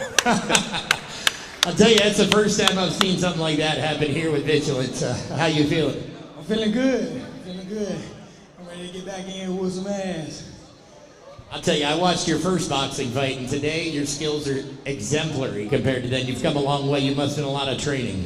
Yes, sir. Got to get it in. If you're not getting it in, you're not getting better. What's next? Fight whoever's got the fucking money. How about that? Or the balls. Give it up, ladies and gentlemen, your winner, DJ Tice! He's in the best shape of his life. He's undefeated as a boxer. Intermission. Grab you a cold drink, get you some food back here from Tsunami's Teriyaki Grill, man. The food is absolutely amazing. Don't forget today's fights are sponsored by Team Reaper, Evolution MMA, Parkside Cabinets, Battle Butt, Tea Time, and so much more. Of course, Tsunami Teriyaki Grill. We'll be right back. Enjoy your intermission. Hit the bathroom. We've got your featured, your co-mate, and your main event coming up next. So again, DJ Tice in the best shape of his life, making a triumphant return here at Combat Quest 29, walking away, still undefeated as a boxer, with much more to come. Great to see Fit Red, Big Red DJ Tice. But coming up, ladies and gentlemen, is your featured bout. We have the Young Lions stepping into the cage. Adrien Elorega going up against Colin Walker. This is going to be for the gold, ladies and gentlemen. We're walking into championship territory in the youth Muay Thai kickboxing division. Adrien Elorega has a 4-2 record representing Payak Muay Thai, and we talked a little bit about Payak before. We've seen one of the big names there is Second Chance Trevor Thomas, a very experienced kickboxer. We've seen him several times here in Vigilant MMA. They're passing on his knowledge to young guns here like Adrien Elorega. The last time we saw him, he got a split decision victory over Jaden Rivero back at Combat Quest Boxing 1. But his opponent, Colin Walker, another 17-year-old representing Hellman's MMA, he has a 5-2 record, so he's had 7 fights already at the age of 17. He's had 2 fights so far that went to unanimous decision. He got the win in one of those fights, unfortunately fell short in the other, so coming off of a loss. But that loss was against one of the phenoms of the youth kickboxing division that was up against Kota Shuto. So that was a really tough opponent. It's nothing to be ashamed of, losing up against someone of that caliber. So let's see how he's going to bounce back today with the title on the line in the 137-pound division on the featured event for the evening. Then we have the co-main event where we have Markevian Williams going up against the undefeated, untouched Devin Flores. Markevian is a very, very experienced fighter. We've seen him 16 fights in the MMA division. He's fought extensively here in Vigilant MMA, including 3 kickboxing bouts. Last time we saw him was at Combat Quest 28, which was just 2 weeks ago. Coming right back again and fighting 2 weeks later. He had a split decision loss in that one to Luis Ortega, so his first loss in Muay Thai. But still coming back ready to fight up against Devin Flores. Devin Flores, if you don't already know, representing Death War MMA. We talked about them a lot tonight so far, but undefeated so far, 2-0 as a boxer, undefeated in Muay Thai kickboxing, 3-0. Such a dominant force. Last time we saw him was a split decision victory back at Combat Quest Boxing 1 over Peligroso David Pierluisi, and that was an absolute battle. I I actually got the chance to talk to Devin Flores at the media day yesterday and was able to ask him a couple questions. I wanted to kind of pick his brain because he's walking around with this title of undefeated, undisputed. How can you walk around with that title and not be at least a little bit nervous about stepping into a fight with that kind of legacy? Devin Flores told me with the most calm reaction, it doesn't worry me at all. Yeah, it's something that he knows one day he may take a loss, but it's a learning factor. Well, listen, like, he's got to say that. Absolutely. He's got to say that he's not worried about it, but it's always, like I said, it's going to be in the back of your mind. Right. That undefeated streak that you want to stay perfect, but nobody's perfect, and there's so much to learn from a loss. Absolutely. That's invaluable. That experience that you learn from a loss that you can only get from taking that first loss. So, but we'll see how he comes in. We'll see how prepared he is. Markevian's a different beast. Yeah, absolutely. And so he's got a great, experienced fighter across from him, and it's going to be a great fight. Yeah, just like I mentioned to him in the media day, actually was one of my follow-up questions. He answered, you can't be afraid to lose. That was his answer to us. So I followed up and asked him, I said, you have an opponent who we know is not afraid to lose. Markevian Williams is 8-8 right now as an MMA fighter. He's had a loss in Muay Thai kickboxing. 2 weeks ago he took that loss, but he's right back ready to fight again. With that loss, acting like nothing's even happened. Yeah. Markevian's very experienced. When I asked Devin that question, Devin simply told me, I'm excited to fight somebody that experienced. Yeah. I want that challenge. He's happy that Markevian is bringing this experience into the fights. So I'm really excited to see what these two high-level combatants are going to do against each other in the co-main event for the 127-pound Muay Thai kickboxing title. A lot is up for grabs tonight, ladies and gentlemen. But in the main event, we cannot forget about the 145-pound MMA title up for grabs. We have the reigning, defending, undisputed, undefeated champion out of Gracie Apollo Beach, Michael Faulkner, defending his title tonight. Every time we've seen Michael Faulkner step in the cage at Combat Quest, he's been here at Combat Quest 19, Combat Quest 23, Combat Quest 24.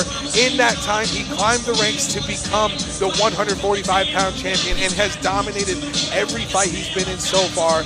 But he's going up against Isaac Padilla, who's had 4 fights on his record, 3-1 so far out of the Coral Academy.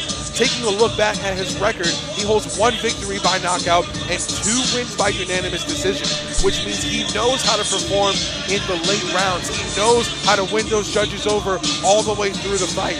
What do you think is going to happen here in our main event? You can almost say there's going to be fireworks here this weekend. So Michael Faulkner, we saw him at the media day yesterday. And listen, I'm training for a bodybuilding show, and I want his abs. He is in phenomenal shape. He looks like he could step on stage in bodybuilding right after he steps out of this ring. Absolutely. He's looking to stay perfect. He's looking to stay dominant. Absolutely. Five straight wins is nothing to snuff about. And so it's going to be great to see how he comes in and prepares against somebody that can go the distance. They both look like they're going to be in great shape, and they both look like they wanted this to be an exciting fight. No, absolutely. I mean, when you talk about experience, both of these guys are pretty equal in that factor. You see the title that they're fighting for right there in front of us. It's all for the gold here today at Combat Quest 29, Battle Buds Banger 2. These two are going to bring us an explosive main event. You do not want to go anywhere, ladies and gentlemen.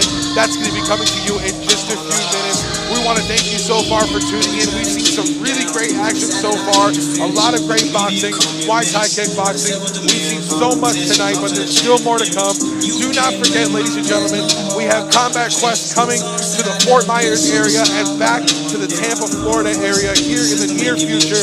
August 19th, do not miss out on the next installment of the Road Trip series. We're coming back to Fort Myers to the 239 for Combat Quest 30 and Combat Quest Boxing 3. You do not want to miss out on that.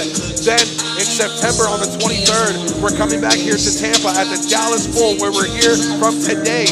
Do not miss out. We're bringing you Combat Quest 31. Then later on in the year for October, we're going to be seeing you guys for our big birthday bash back down at the 239 in Fort Myers, our next installment in the Road Trip series. We're going to have Combat Quest 32 for you on October 28th. Then Moving on to honor the veterans, we have our Veterans Day Melee on 11/11. That's my birthday, guys. We're going to be here, and I'm going to have such a treat for Vigilant MMA presenting that event, Combat Quest 33, on 11/11 here in Tampa, Florida. Then, to close out the year with Seasons Meetings 4, we'll be emanating back from Fort Myers, Florida in the 239 for Combat Quest 34.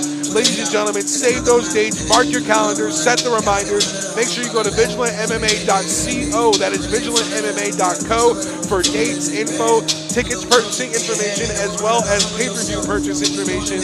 There is no reason for you to not be here or to be watching this action live. There are so many up-and-coming fighters that you cannot miss out on. We're gearing up now for our featured bout of the evening, ladies and gentlemen. Again, that is vigilantmma.co, or you can visit our social media at Vigilant MMA LLC on Facebook or at Vigilant_MMA on Instagram. You can find tickets and pay-per-view information there. Also, make sure you can go ahead and check me out if you want to. I'm one of the commentators. I've been with Vigilant MMA for a long time. My name is El Segundo Luis Soto. I'm El Segundo_LS on Instagram. You can go ahead and check me out on there. Don't forget to check out the Fatty Daddy Superstar _Juice James. He's a professional wrestler, and maybe one day we'll see you here. I mean, I might get back in the octagon. It's been some years now. I still train. I still practice all kinds of different martial arts, and it's still something I'm passionate about.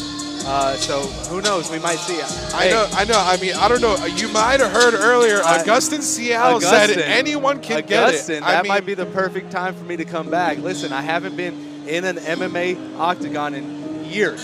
So, I mean, I might have to get back in. He's calling people out. I'm ready to take that fight. I mean, he's around 185. I mean, we can meet somewhere in the middle there, man. Somewhere in the middle. In pro wrestling, I normally fight around 230. For bodybuilding right now, I'm going to be on stage around 198. I can drop another 8 or so pounds, get to 190, see if we can clang and bang in the octagon. I'm about it. Vigilant, y'all hear me. Let's do this thing. You never know what can happen here at Vigilant MMA. It can all happen in a split second, and that's what the best part of the sport is about. Ladies and gentlemen, coming your way in just a moment here is your featured bout for the evening, the Muay Thai Kickboxing Championship in our youth division. If you can even call them that, these young lions, these young guns coming into battle for the gold. Adrien Elarega going up against Colin Walker.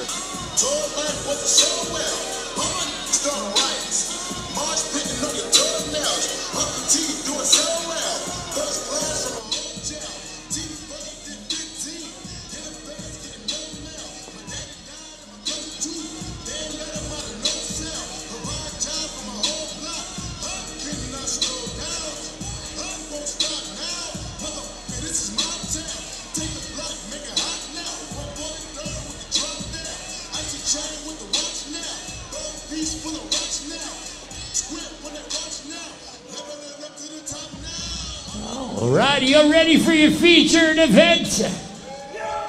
That's what I'm talking about. His next fight will be the style of youth Muay Thai kickboxing. Both fighters are 17 years old.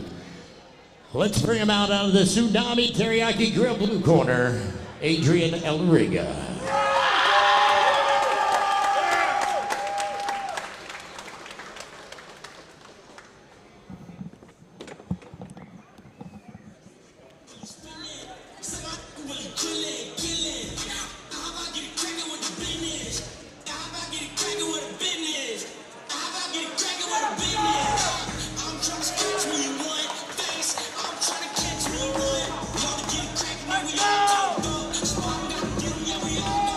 All right, ladies and gentlemen, we're here back for Combat Quest 29, and this is your featured bout of the evening. My name's El Segundo Luis Soto alongside the Fatty Daddy Superstar Juice James, and this is Adrien Elarega making his way to the cage for the Youth Muay Thai Kickboxing Championship bout.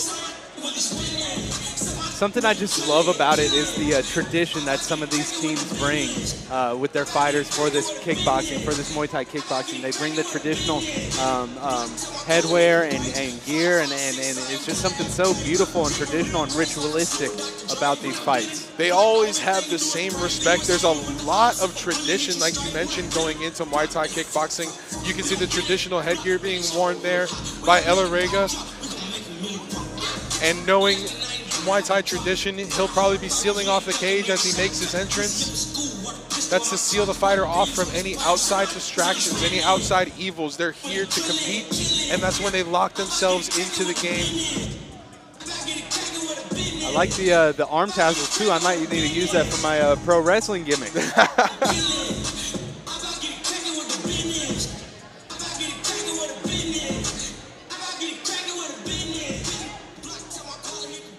And so Elorega comes out of a team that is specifically known for Muay Thai. Hayek is strictly Muay Thai, and they bring it, and they put such an emphasis on that. So I expect some clean Muay Thai kickboxing coming from him. No, absolutely. And I mean, we talked about how you can see somewhere in the corner there is second chance Trevor Thomas, a very experienced kickboxer and recording artist. He's passing that experience down to young fighters such as Adrien Elorega.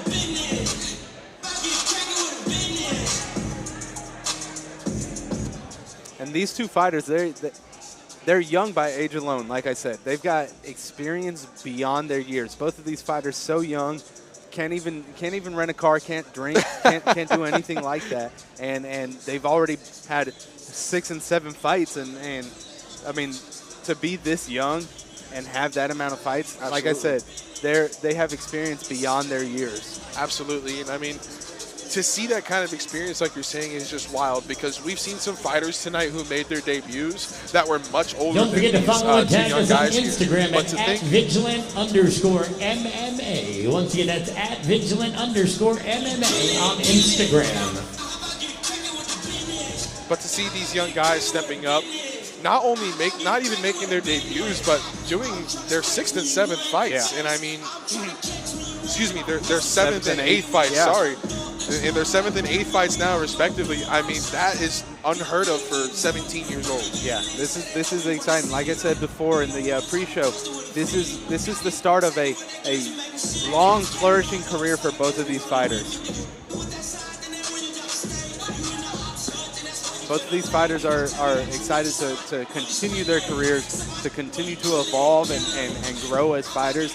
And like I said, y'all are going to see them on a much bigger stage. Excuse me, the Alabama in me just came out really bad. Y'all are going to see them in a much bigger stage very soon after this, so y'all want to keep up with them starting here at Vigilant. No, absolutely. I mean, this is where fighters like this, come to break the ice in their career. This is where they come to really start their roots and really grow as competitors. Vigilant MMA puts on such a stage. And his opponent out of the red corner, Colin Walker. Vigilant MMA puts such a stage for these young guys to come in and break in their careers. And, it's really, really great work that Vigilant is doing to give these young guys these kind of big opportunities in these awesome settings with these awesome crowds. It's such a feeling to be a young fighter with this kind of pressure on you, but they pull through every single time. I mean, it's amazing. At this point, they don't have. I doubt they feel the same kind of pressure before. This is routine for them now. This is right. This is what they do. They are fighters. It's not somebody trying to be a fighter. These two bulls, these two young stallions are fighters now. They really do this. Absolutely. And I mean, talking about young stallions and fighters, Colin Walker, cornered there by the great coach Gary Hellman out of Hellman's MMA. He has a 5-2 record, already 7 fights, this being his 8th as a young 17-year-old. He's appeared so far at Combat Quest 22 and Combat Quest 27. He's gone the distance in both of his fights, winning one of those. So coming off of a loss, looking to come back. I actually got the chance to talk to Colin Walker yesterday at the media day as well for Vigilant. And when we talked, I talked to him about those unanimous decisions, victories and losses respectively. And coming off of a loss, I asked if he had any specific strategy coming into this fight. Ladies and gentlemen, your featured fight of the afternoon. This will be in the style of youth Muay Thai kickboxing title fight, 127 pounds. Fighting out of the Tsunami Teriyaki blue corner with a win-loss record of 4-2 by the way of Payak Muay Thai, it's Adrien!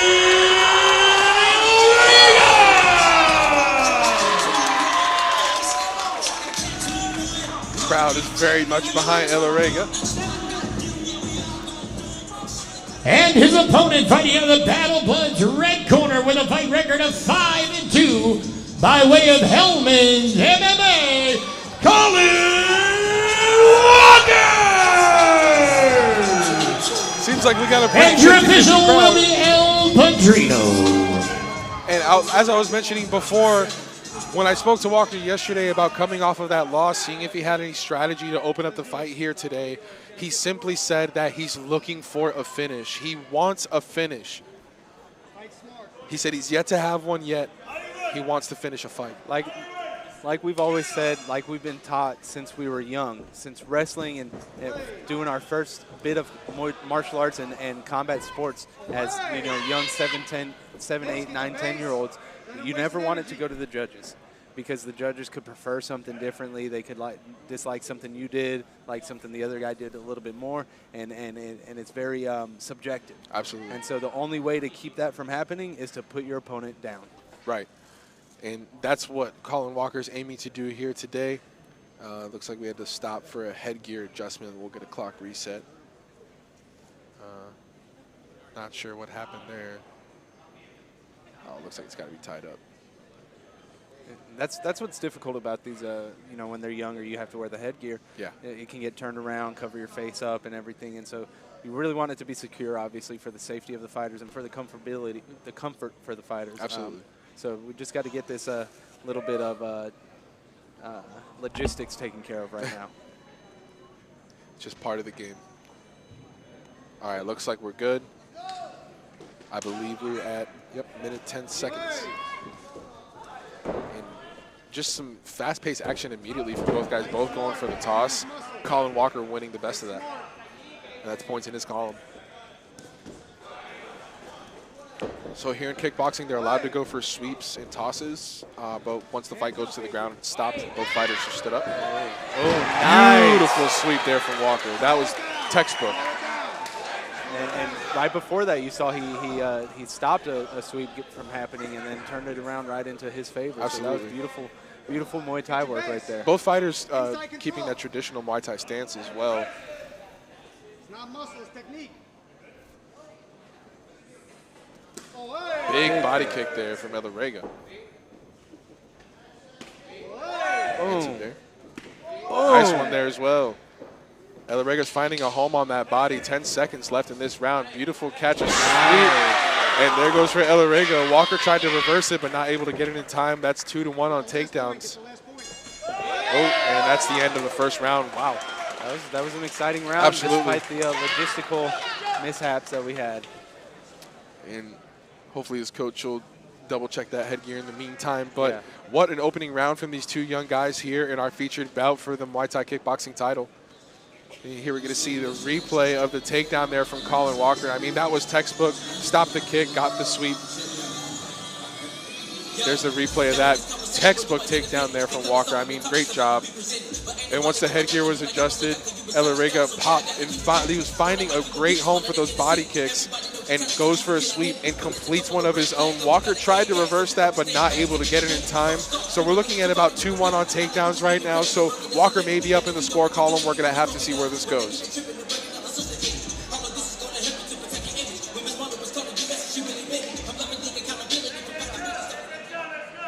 And here we go with the second round.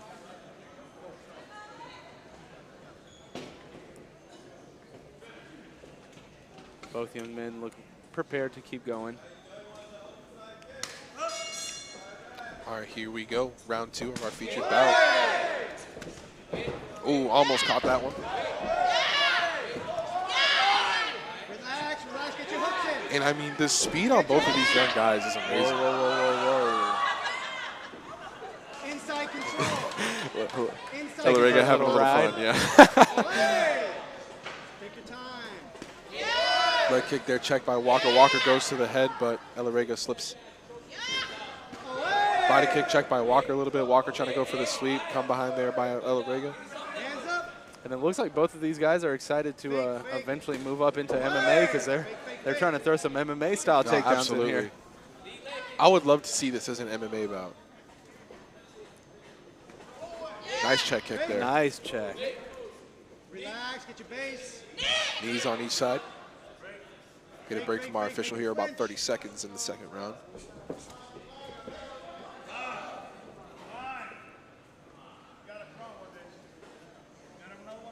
the only one he gave us. And we got some more logistical mishaps. That's why focus, focus. Look for that forearm. Nice left hook there. Almost finds a home for that kick. I was just going to say, you know, when you have some equipment issues like that, stuff that's out of your control, that can kind of affect your mind, but it doesn't look like it's bothering him too much. No, absolutely. El Rega is still performing at a high level right now. Both fighters just trying to wait this round out. Walker tries to go for the toss there at the end, but doesn't get it. And there is the end of the second round. And, I mean, we saw kind of more of the same. Both fighters were really, really even there. Yeah. We didn't see any takedowns in this round, so that first round still might have Walker up a little bit in the column. However, El Rega was putting in some work in the second round. Those kicks that he lands, that's points. Yeah. That's points every time. Absolutely. And so, I mean, this is even. It's going to come down to maybe somebody trying something they're not fully comfortable with and either landing it or, you know, it not working out and then the other fighter taking advantage. And that's the name of the fight game. It just happens like that At sometimes. this point, it can come down to just a simple mistake. And hopefully we can get that headgear tightened down a little bit more. Yeah, definitely. I mean, a headgear, unfortunately, has to be done, especially for the underage fighters. But it's just a part of the game. Part of the game. And it's what we have to do. Looks like we might have a headgear replacement here for El Rega. Hopefully this will suit him a little bit better here for the third and final round.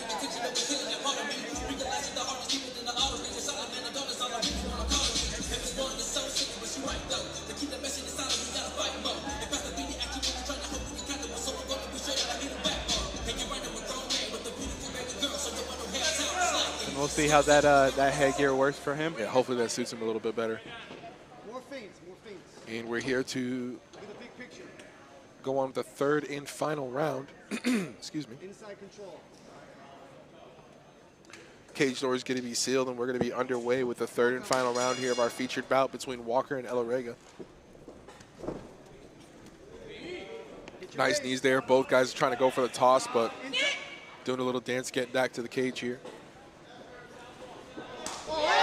Beautiful body kick. El Rega finds a home for those each time, and a nice teep there. Kick. Caught the leg there to Walker. Excellent. Hands up, strong.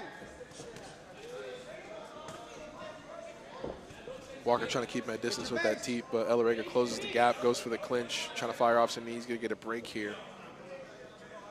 Hands up.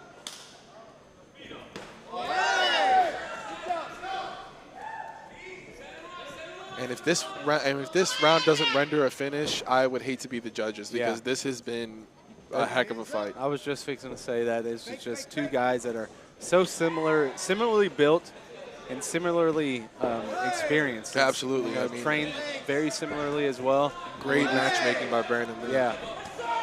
Great head kick there from Walker, finds a home. Get your base, get your legs under you. About 20 seconds. And this is what you want to see. You want to see a competitive, just equally based fight. Absolutely. 10 seconds. This is going to be it right here. Walker secures another takedown, and that's going to be 4 for him in the fight. That might be what separates him. That might be the deciding factor in the fight. I mean, a fourth and final takedown. Especially to finish the round, to finish the fight. So it's what's heavy on the judge's mind. So here's the question. 4 takedowns to 1 or striking output of El Orega. Yeah. I mean, El Orega has put in some work in the final 2 rounds especially.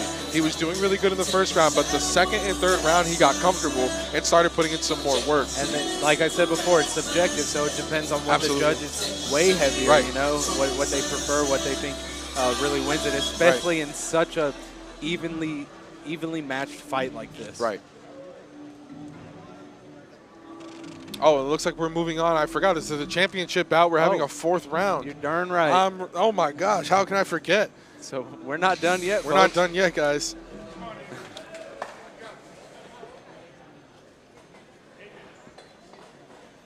All right, so look at that. Lucky Championship us. rounds, ladies and gentlemen. This is going to be the first time both of these fighters are entering past the 3rd round, I do believe. Hey, from the sounds of it, it's like the first time we've entered past the 3rd round, too. This is good. This is a treat, especially, you know, not expecting that we were going to get any more fight of this. Here we go. Nice body kicks there from El Orega, but Walker's putting in some boxing. Nice kicks there from El Orega, man. El Orega has some educated legs. Walker goes for the spin kick. But, man, both these fighters are moving so quick, it's almost hard to keep up. Throws a nice teep. Tries to find a body kick, lands the counter right. Hits the left. Walker narrowly misses that big overhand right. Catches the kick, goes to fire a leg kick of his own. El Orega tries to go for a takedown, standing switch. Excellent. Hands up. Fake, hands up. And I just remembered these guys are both 17. Like, yeah, they look like fully experienced fighters. I mean, they are fully experienced fighters. Absolutely. They're polished and well trained. This is a beautiful fight. Hands up. You own the center, Adrien. Get the center, Adrien. Nice right hand there. Ooh, 1-2 from El Orega. Nice. Walker's moved a little slow on that turn. Yeah. Get the knees, Adrien. 10 seconds, Adrien. Get the point. This is where the gas tank comes in 10-second now. marker. These are championship rounds, ladies and gentlemen. Both sides landing. Both of them look really tired right now. This is where those gas tanks come in, and these 2 young men are really earning it right now. And something that's so beautiful about a fight like this is it shows the sport of martial arts. This is just a pure 2 competitors. Right. No love. You know, there's no hatred or anything. This is just for the beautiful sport of martial arts that these guys are putting everything out there. And Absolutely. It's something so refreshing and rewarding to watch, especially considering how young these guys are. Absolutely. Yeah, I mean, this has been an absolute battle of a championship bout so far. Definitely competitor for a fight of the night. Yeah, absolutely. And we'll see what adjustments both sides make, and we'll see how this fight ends.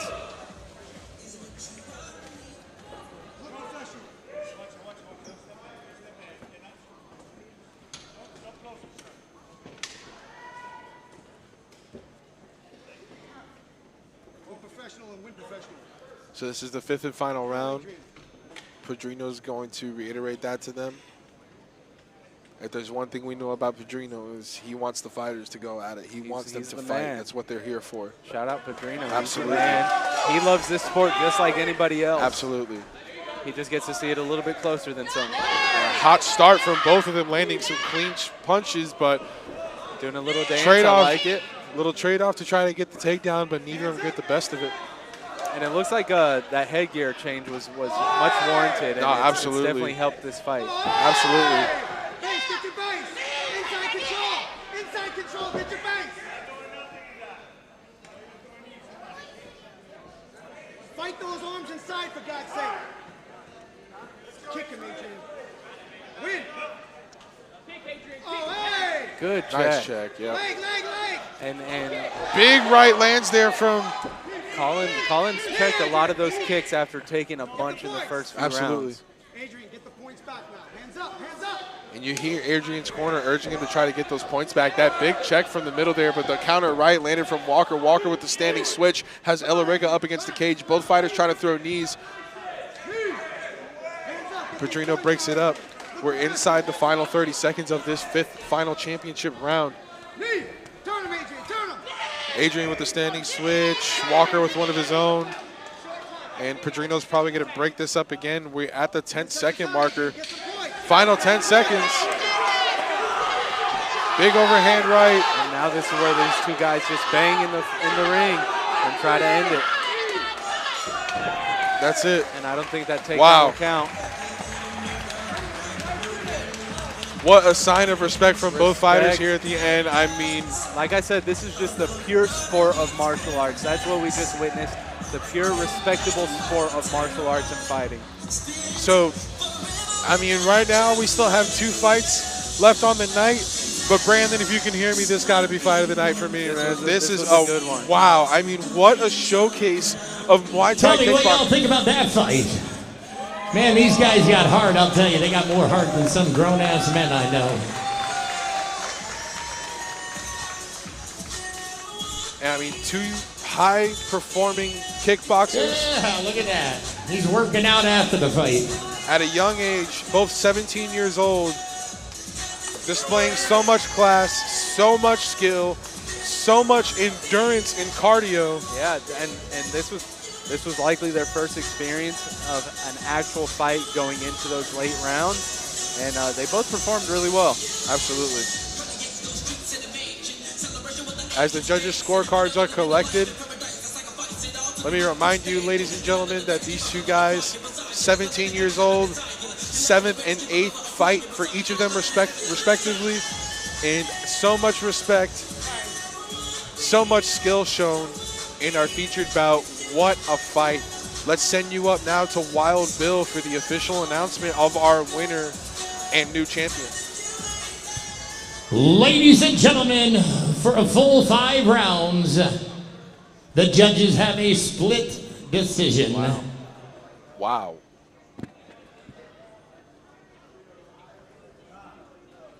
Wild Bill whispering some sweet nothings into Blandino's ear. Seems like Blandino has to straighten things out real quick. Double checking. All right. Your new youth Muay Thai kickboxing champion at 127 pounds, fighting out of the blue corner. Wow.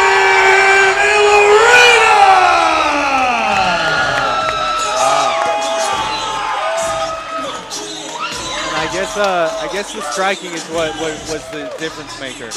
I mean, it's Muay Thai kickboxing.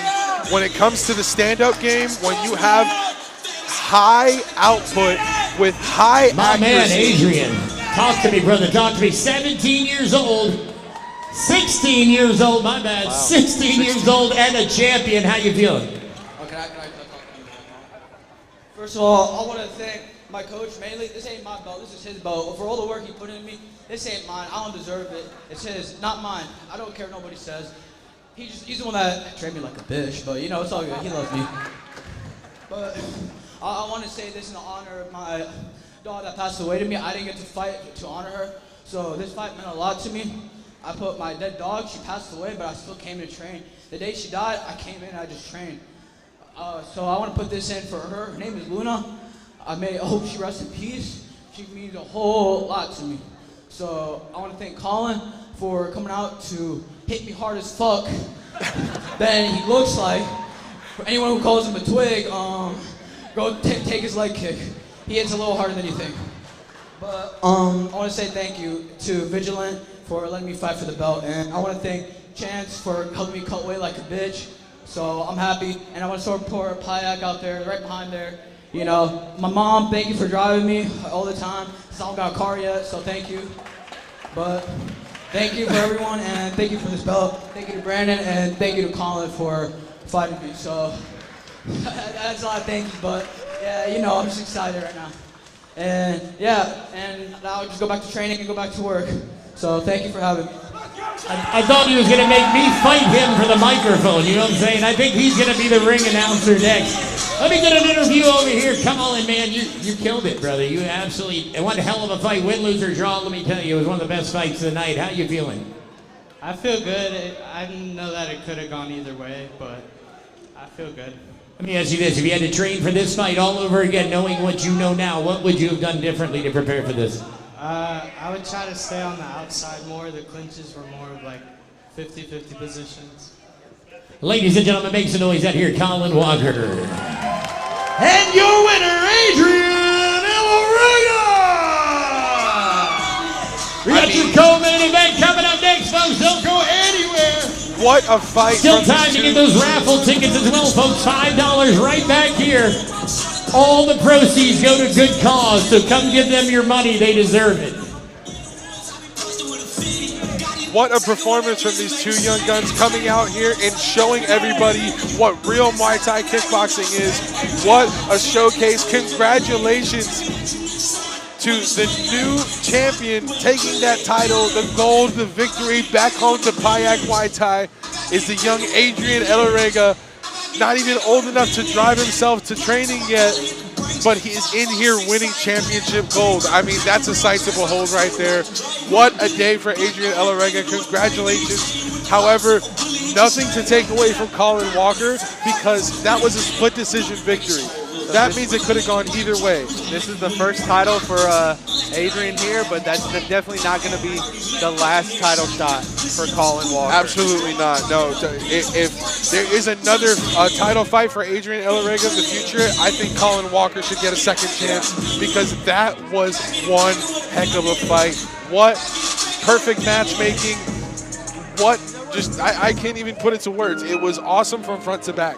Those guys can fight. Shout out to Vigilant.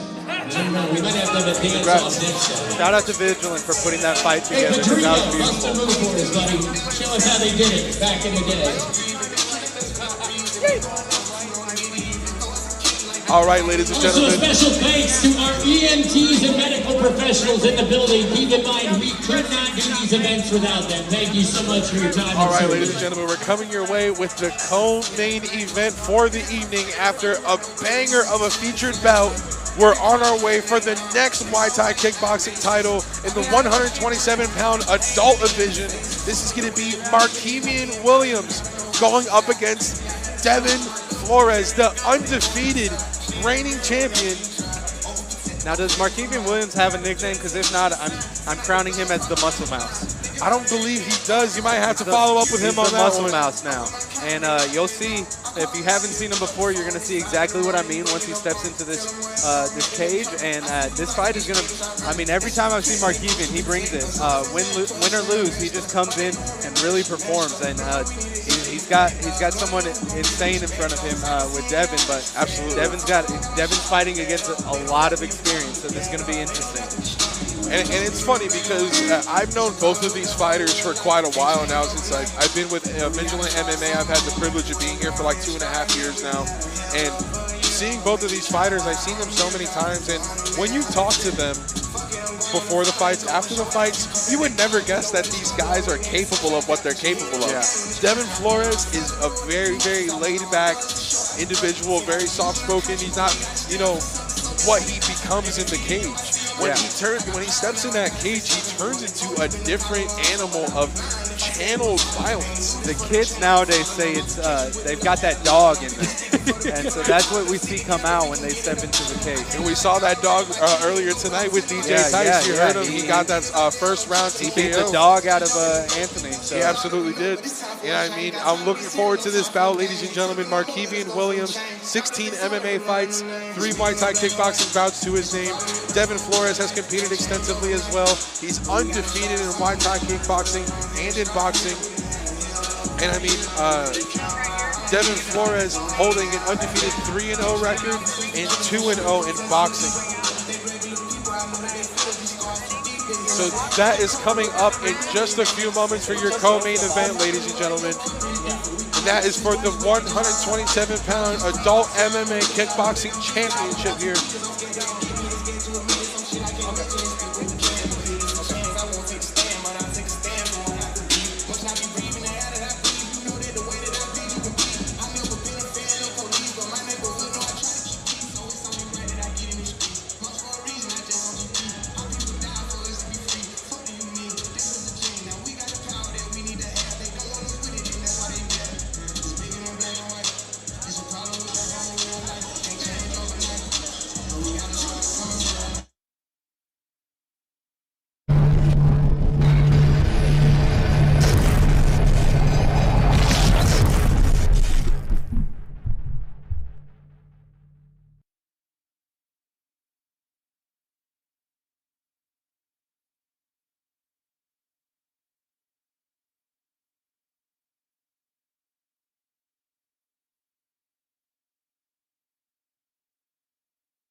Hustle hardering.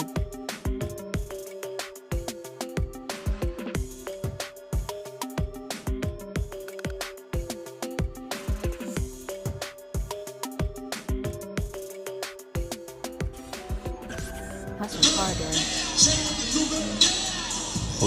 Ladies and gentlemen, it is time for your co-main event of the afternoon. Are you ready? That's about 6 of you. Let's try that again. I said, are you ready? It's time. Let's bring out your Tsunami Blue Corner, Markevian Williams.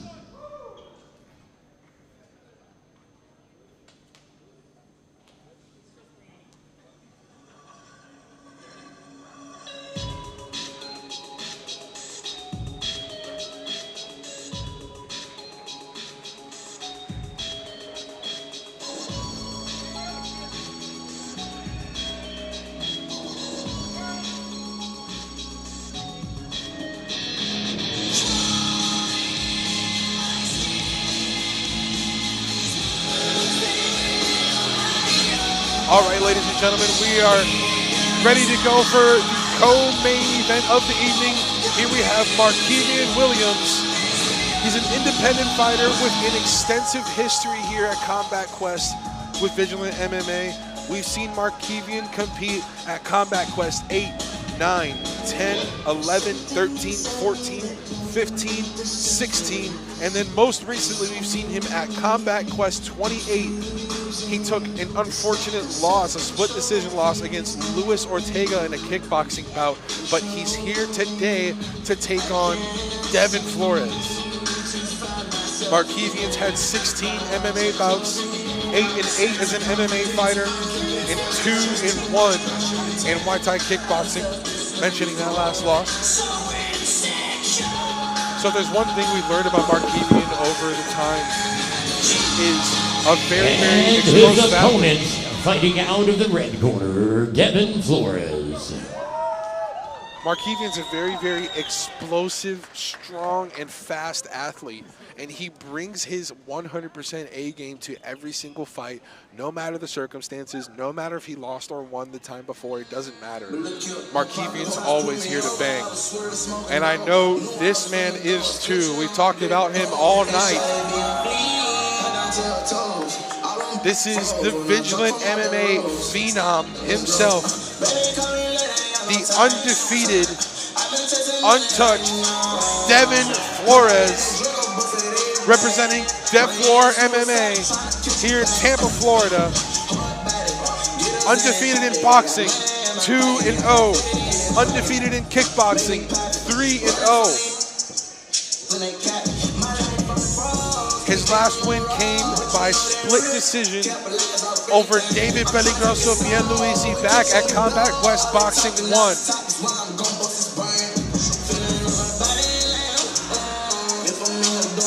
This man, as mentioned before, if you talk to him out on the street or in the locker room, laid back, very relaxed individual. But when he steps into that cage, he locks in and just turns on that inner beast and becomes a fighting machine. He comes out to young boy, NBA young boy, and that just brings out a different beast in him, as it does with a lot of people. I mean, NBA young boy is kind of a monster himself. So Once again, ladies and gentlemen, this is your co-main event of the afternoon. This will be the 127-pound Muay Thai kickboxing title fight.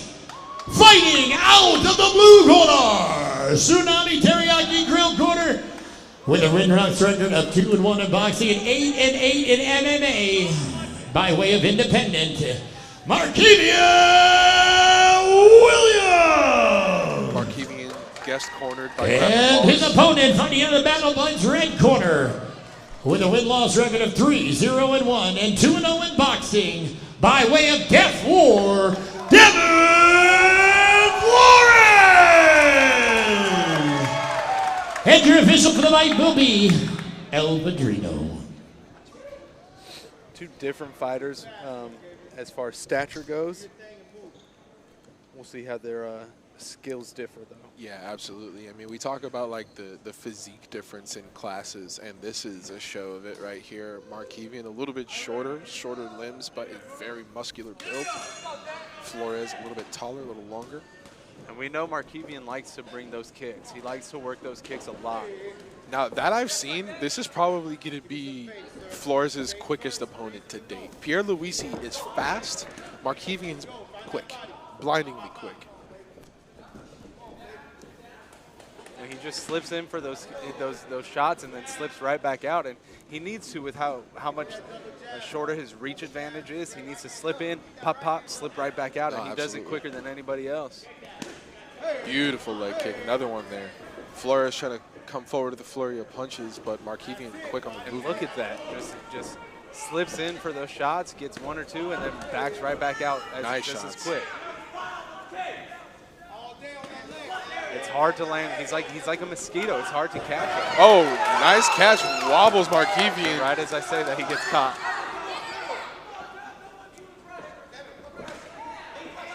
Markevian trying to go for a jump kick, but gets caught in the leg.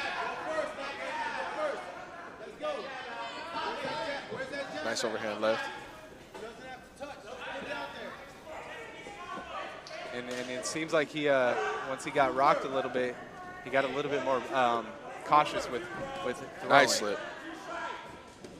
He got a little bit more cautious with his strike attempts. Absolutely. Big left hand lands there from Markevian. Flores wore it well, though. I mean, took a body shot, right hook. Excuse me, left hook. Nice 1-2 to the body.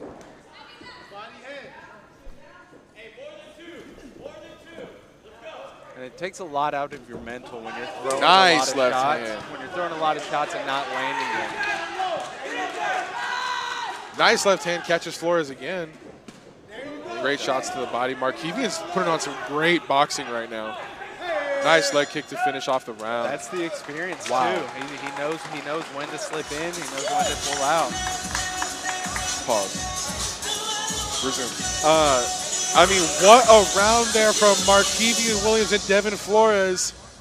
In our co-main event, you're going to see the quickness of Markevian on display. We talked about him moving in quick, getting in those 1 or 2 punches, but this is where Flores caught him, sent him flying back to the cage, but we're going to see where Markevian started catching some of these punches, started putting in some work on Flores.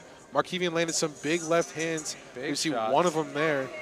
Another one followed up, started getting some working on Flores, and then popped a big leg kick to end the round. You see his guest corner coach here, Crafton Wallace, Coach Blaze from Inferno. We've seen them work together a couple times now. Yeah. So having a coach that is somewhat familiar with the fighter, although he doesn't have an official coach, definitely has to help Markevian, especially when he's performing really well so far in his first round. And you know he's taking in all that information. Absolutely. He's soaking it in, because learning from somebody like Inferno, it's invaluable. Absolutely. Markevian staying moving in between the round. And it's important to keep that moving, because you don't want to get cold and have to warm back up into that next round. Right. Especially with a lot of muscle on him that he has. Right. Nice left muscle hand. needs to stay warm. Big leg kick there from Williams. Nice left hand. Beautiful. And the muscle mouth, he's really been doing it. No, absolutely. I mean, Markevian is such an impressive fighter, but Flores is doing a pretty good job fending so far. Like I said, this probably is the tallest order for Devin Flores. Yeah. Well, I say tallest order, but you know what I mean. No pun intended. Just a big challenge for Flores and Markevian, someone who's so experienced, so fast, so strong. It comes down to the first one to make a mistake. And we haven't seen any takedowns. We haven't seen any sweeps or anything. This has just been pure stand-up boxing. game.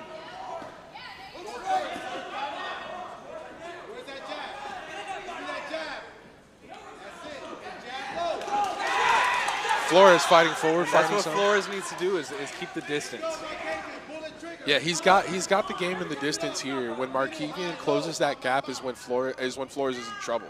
But if Flores can keep him back, and it makes Markevian have to work more. Right. Once he's keeping that distance, he has to just close out more space and expend more energy to close that space out. And we've seen with someone like Markevian who has a gas tank, you got to use anything you can to make them wear Big out. right hand. Flores gives him one for his own. Nice left hand comes over. Markevian smiling that off. 10 seconds left. Markevian putting it on. Flores firing, beautiful knee, but Markevian knocked him off.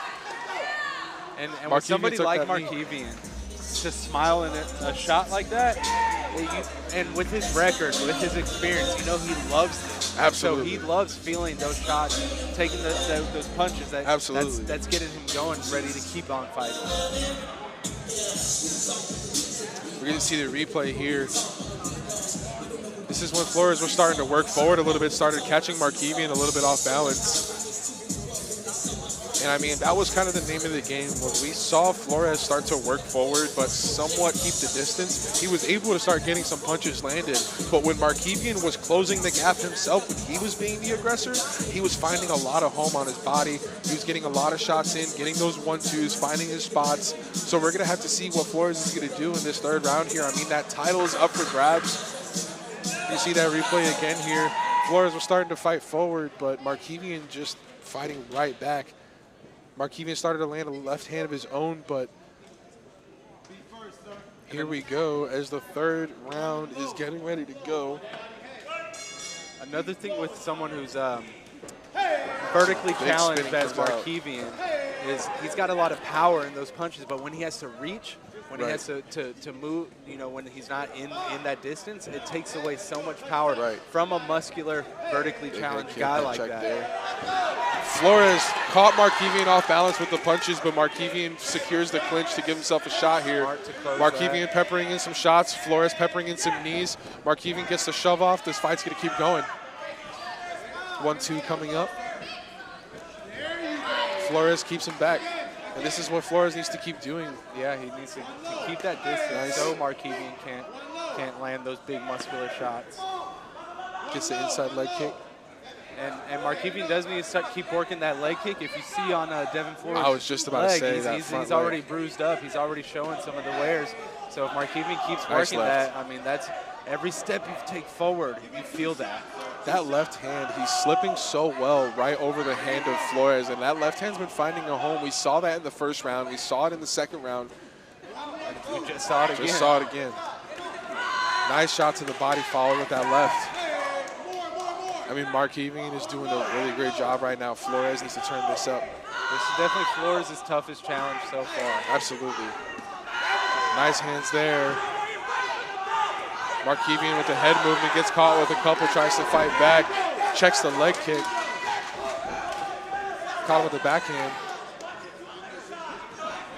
Tried to go low for that body. That could have been devastating, but Flores, nice left hand again when Flores went for the teep. Caught the leg kick. One right back. And Markevian's kind of turned into a Vigilance gatekeeper in this weight class division. No, absolutely. I mean, he's somebody that's always going to perform, and if you can beat him, you're somebody for real. And if you lose to him, it's not a big deal because he is for real. Absolutely, and ladies and gentlemen, don't forget, these are championship rounds now.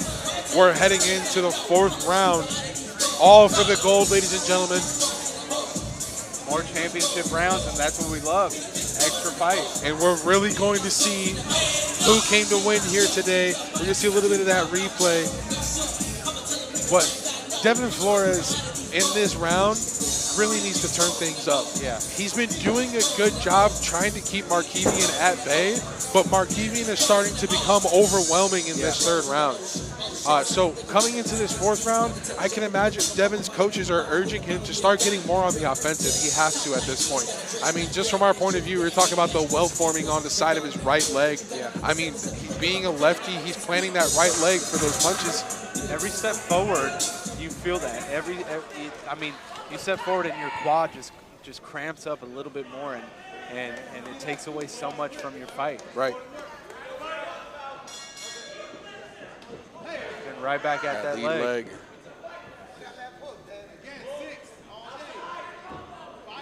Tries to go up the middle with the leg, but catches the leg. And if you look at Markevian, he looks just as fresh as the first round. Right. Nice head movement. Flores slips that left a little. Markevian circles out. It's going to take center. Flores takes it. Nice leg kick again. That leg's got to be hurting Flores. Nice body. To the leg again. Markevian gets in close, lands a clean 1-2. He's got such good head movement to slip right back out. This is, you were talking about the reach there. Nice left. Flores goes with his own, but doesn't catch much of it. Big knee there from the clinch. Oh, man, I may have spoke too soon when I said there was a fight of the night performance, because this is taking the next ballot.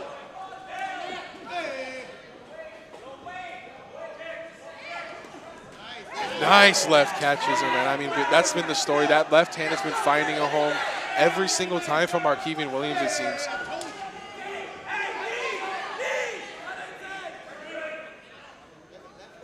Gino wants to see this action keep going. Doesn't want to waste time in that clinch. Can you blame him, though? Absolutely not. This is a beautiful fight. This might be fight of the night, too. Absolutely. Nice right hand. This has been one of Vigilant's most exciting cards Big today. left hand, but a slip there from Markevian protects his head. Oh. On cage side, you just hear those punches and those strikes a little bit different. No, absolutely. I mean, just the pop on the body. Big knee there from Flores. Another Markevian trying to block him, but gives some shots of his own. Markevian took some big knees there in the clinch, but that's going to be the end of the 4th round. One more to go. And I think Devin Flores really turned it up in that round. He looked a little bit of a different kind of beast in that round. No, absolutely. His corner really put him in a good position, gave him some good advice to moving forward. And here in the replay, you see some great exchanges coming from both fighters. Markevian moving in and landing that left hook. It's been charged up all night. It's been landing all night, but Flores had some solid knees that landed there in the clinch. So this is where we're going to see them dig down deep. This is the 5th and final round for the gold. We're in the 127-pound men's Muay Thai kickboxing division. Markevian Williams and Devin Flores. And you got to think about it. I mean, Devin Flores is the one who has something to lose here, really. Yeah. They both have the title to lose, but Devin Flores has that undefeated streak he's protecting. Markevian is not afraid to lose. Markevian's had some losses. He's taken them and he's learned, but he's here right now giving it his all. He's got nothing to lose and everything to gain here in the 5th and final round between Flores and Williams, and here we go.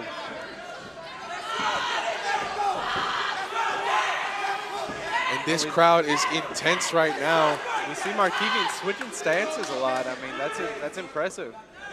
He's able to, big leg kick catches him off balance. Another one. Nice left hand, but Flores is not scared. He's going to pour that pressure on. Markevian circles back out, takes center cage, tries to go for that high kick, lands that leg. Kick is hurting. Flores' leg is going to be hurting in the morning if I know one thing. These aren't slips anymore. Absolutely not. This is pain that's nice bringing him knee. down. Flores has got a great poker face on, though. He looks exactly the same as when he entered in before. This crowd is loud right now for Flores and Williams. Big left hand lands squarely on Flores, but he wore it greatly. Doesn't even look like he let it affect him. Fighting forward, Markevian has Pedrino running away. Has Pedrino running laps here. Inside the final minute of this championship fight, Markevian catches the leg.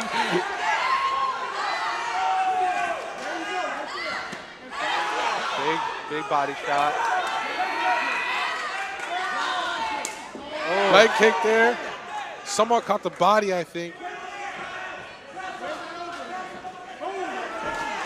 Body kick there from Flores. We're looking at final 30 seconds. Nice job there from Markevian. Let's see if he can follow up on it. Last few seconds. Let's see what happens. 10 seconds in this championship co-main event of Combat Quest 29.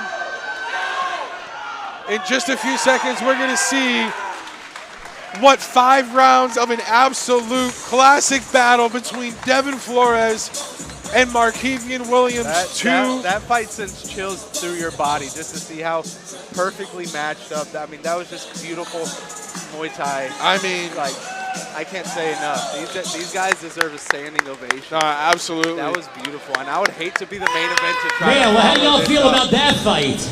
It's got my vote for fight of the night so far, man, Absolutely. no doubt. I can agree with that one. You guys are incredible. Some athletes here, let me tell you.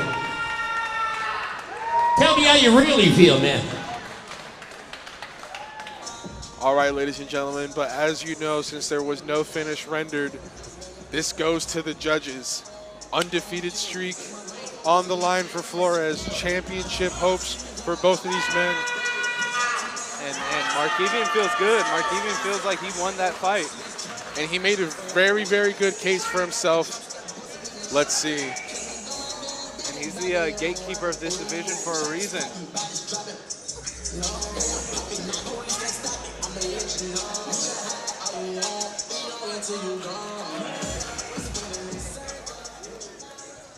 Ladies and gentlemen, the fight with the full 5 rounds. And your winner and new Vigilant MMA champion by unanimous decision, Markevian Williams! That was just, he earned that win. He earned that title. It looks great around his waist. Covers up the abs a little bit. How about some noise for Blandino moving quick in the ring tonight? Great fight, Markevian. Let me get a few seconds with you, man. How do you really feel? I feel dead, tired, but I knew, I said, I'm just gonna keep going. I don't care what my body feel like. It never stopped me from anything in my life. My friends, my family, everybody. Nobody gave up on me, I didn't give up on me. That's all you need. Give it up to your new champion, Markevian Williams! And he had a great poker face, saying he's dead tired. Devin, man. You couldn't even tell in that last round. He was One hell of a show, man. I've seen you fight several times before. You're incredible, man, I'll tell you. The best damn loss I've seen all night. How do you feel about that? Honestly, that's part of the game, It's only a loss if if it makes you give up, you know what I'm saying? I'm not giving up. My dream, making the pros, making the big leagues. This is just a learning experience for me, so you win some, you lose some. It's all about how you take it, so. Tell you, most people wish they could look that good winning, much less losing. And he rung my bell a couple of times. I said, just please don't move forward, please, just stay there. You guys are both incredible. Give it up for these two, ladies and gentlemen, your new champion, Markevian Williams, and his opponent, Devin Flores. One hell of a show. That's what we're here for, is the show, folks. Friendly reminder, right over here, there's a raffle going on. All the proceeds go to good causes. We got 2 raffles. They're $5. We're going to be giving those out here in a little bit, folks. We got your main event coming up next. Stick around. I got to say, ladies and gentlemen, I consider Markevian Williams a friend, and personally, I got to say, I'm so proud to see him walking away with championship gold today, man. It's been a long time coming. He's had a long road here at Combat Quest, and it's paid off for him today. To see him wearing championship gold is really, really awesome. But in the words of Devin Flores yesterday, he reiterated it now. It's only a loss if you give up. And I know we're going to see Devin Flores again here soon. So not a true loss for Flores today, even though he's not undefeated anymore. What a fight, possibly fight of the night for the gold.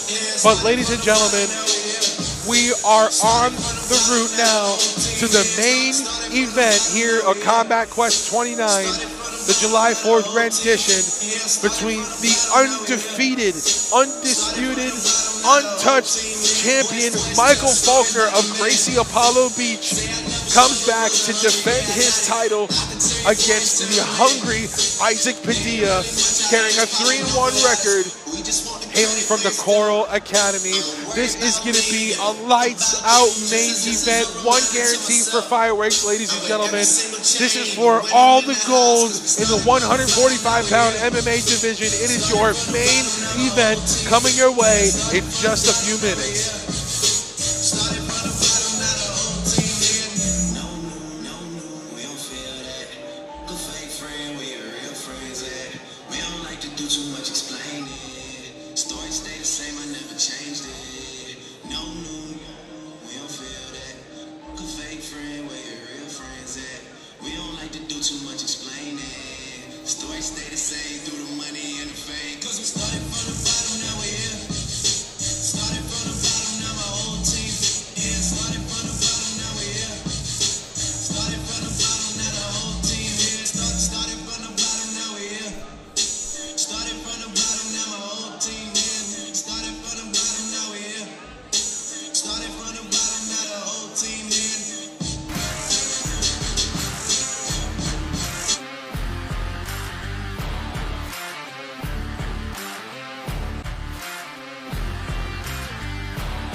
Hustle harder, Inc.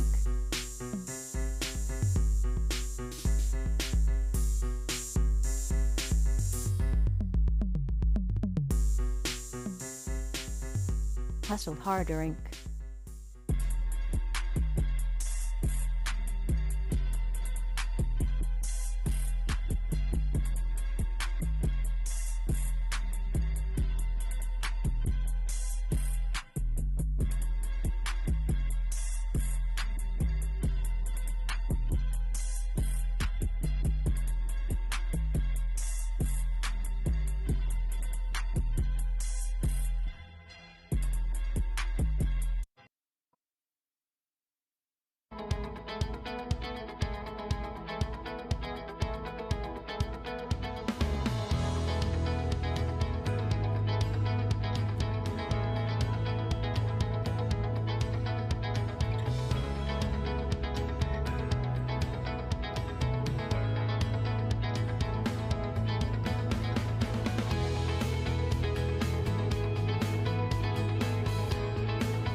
Frigga Time Corp is a local construction company based in North Fort Myers, Florida.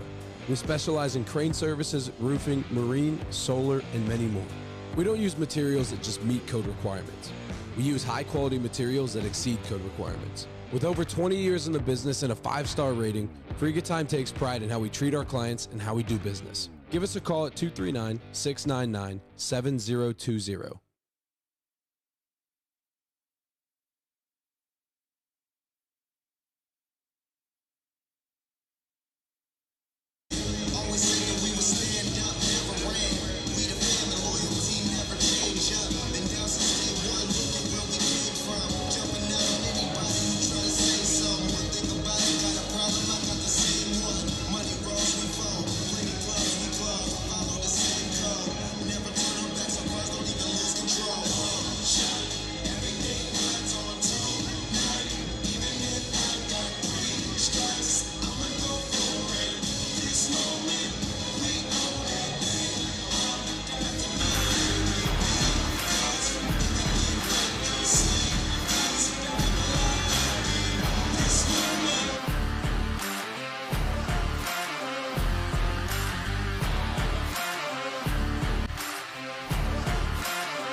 Hustle harder, Inc.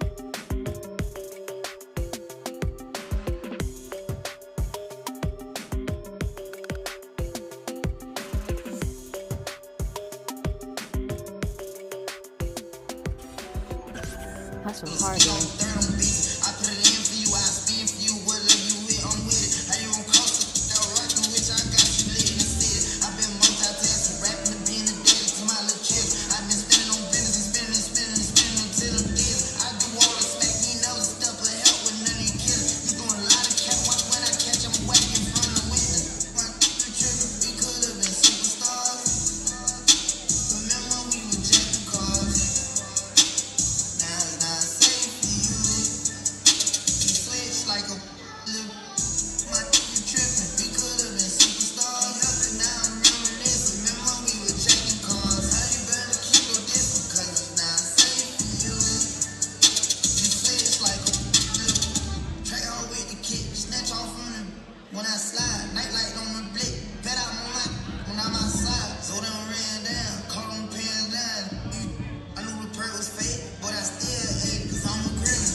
All right, ladies and gentlemen, we are back. We are almost ready for the main event tonight. We are bringing you guys an absolute banger of a main event made for fireworks for 4th of July weekend here. Michael Faulkner, the undefeated, undisputed, untouched champion from Gracie Apollo Beach, defending his 145-pound MMA title against the young, hungry Isaac Padilla. Isaac Padilla is hailing from the Coral Academy.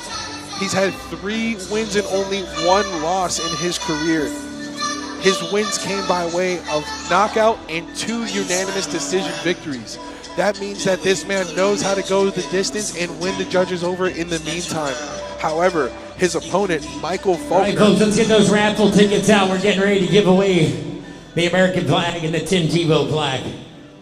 Once you get your raffle tickets out, folks are to call out the winning numbers. You must be Michael Faulkner is undefeated, 5-0 as the champion. He made his debut with Vigilant MMA at Combat Quest 19. We saw him again at Combat Quest 23 when he won his championship at Combat Quest 24. He actually finished his opponent, Sam Klepak, with a rear naked choke in just over 1 minute in the fight. Just over a minute, finished the fight by rear naked choke to retain his championship then. So who knows what he's going to pull out of his pocket here in this title defense in your main event tonight. That's going to be coming your way in just a few short minutes, ladies and gentlemen.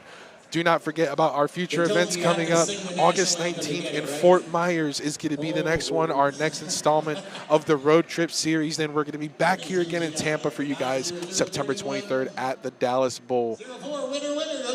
Look for those information and on the website at vigilantmma.co, vigilantmma.co.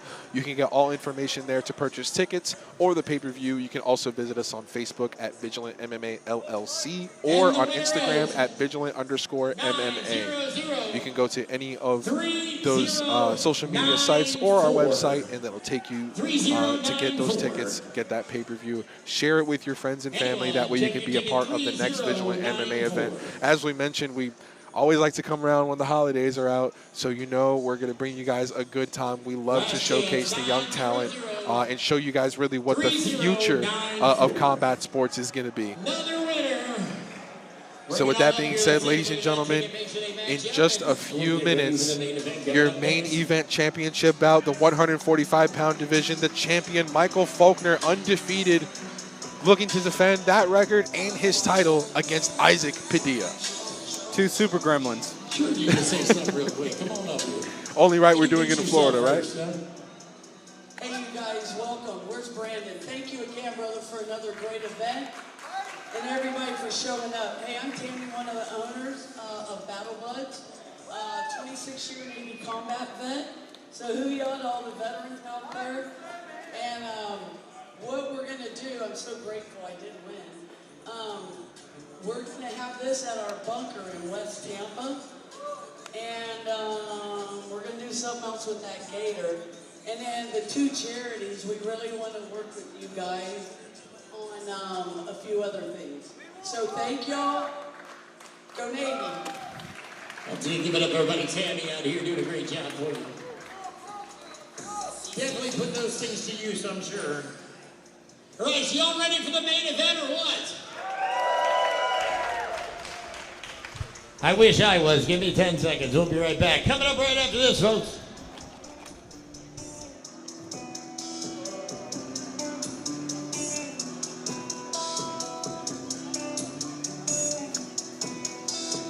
And ladies and gentlemen, as we're gearing up for our main event, we have had some awesome action go on so far tonight. I mean, I just want to remind you guys, we had some titles already won earlier tonight. We just saw Markevian Williams in what's got to be one of the best fights, one of the best kickboxing bouts in the history of Vigilant MMA between Devin Flores and Markevian Williams. Markevian taking away that championship earlier on in the night. We saw Adrien claim his title in the Muay Thai kickboxing division, taking a victory over Colin Walker. And I mean, that was another competitor for a fight of the night in itself. What a day it's been so far. We saw the return of Big Red, now dubbed Fit Red by us. DJ Tice made his victorious debut back in boxing in the 205-pound division. So where was I? Are you ready for the main event? Please help me welcome the Tsunami Teriyaki Grill Blue Corner, Isaac Padilla. Now, if you weren't with us earlier, I'm going to let you guys know again, Isaac Padilla is a 4-fight veteran so far in MMA. He's hailing from the Coral Academy here in Florida. So far, all the 3 victories he had, one of those was by knockout. He's had 2 victories by unanimous decision, meaning that he knows how to put out high quality performance throughout all the rounds to win judges' decisions unanimously. So with that kind of history, he has to have some confidence coming into this match. But his opponent, the champion, undefeated Michael Faulkner.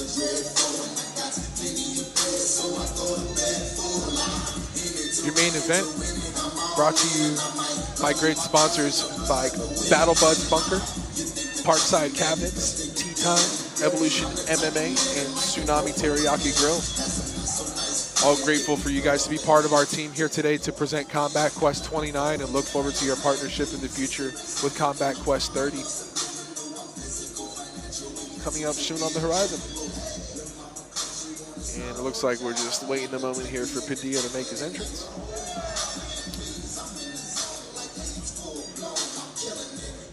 Once again, blue corner, Isaac Padilla.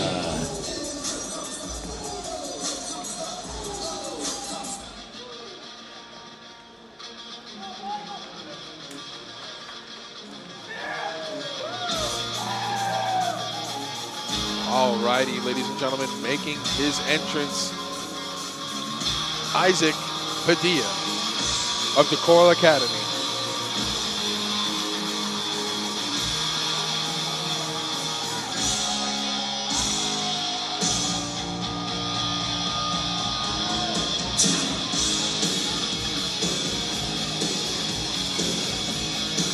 Let's see if Isaac Padilla is ready to welcome Michael Faulkner to the jungle here today. Let's see it. In this main event championship matchup.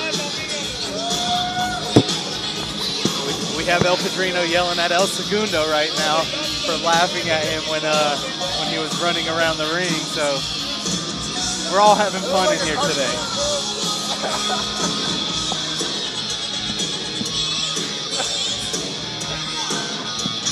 And again, shout out to El Padrino. He's been putting in the work. He's been holding this octagon down. No, absolutely. I mean, even though he had to put in a little cardio earlier today, some of the fighters sent him on a chase. But always much love to Padrino. Always Iron Manning these fights, being the official, a very, very solid official. Always wants to see action between the fighters and is willing to let the fight go if necessary.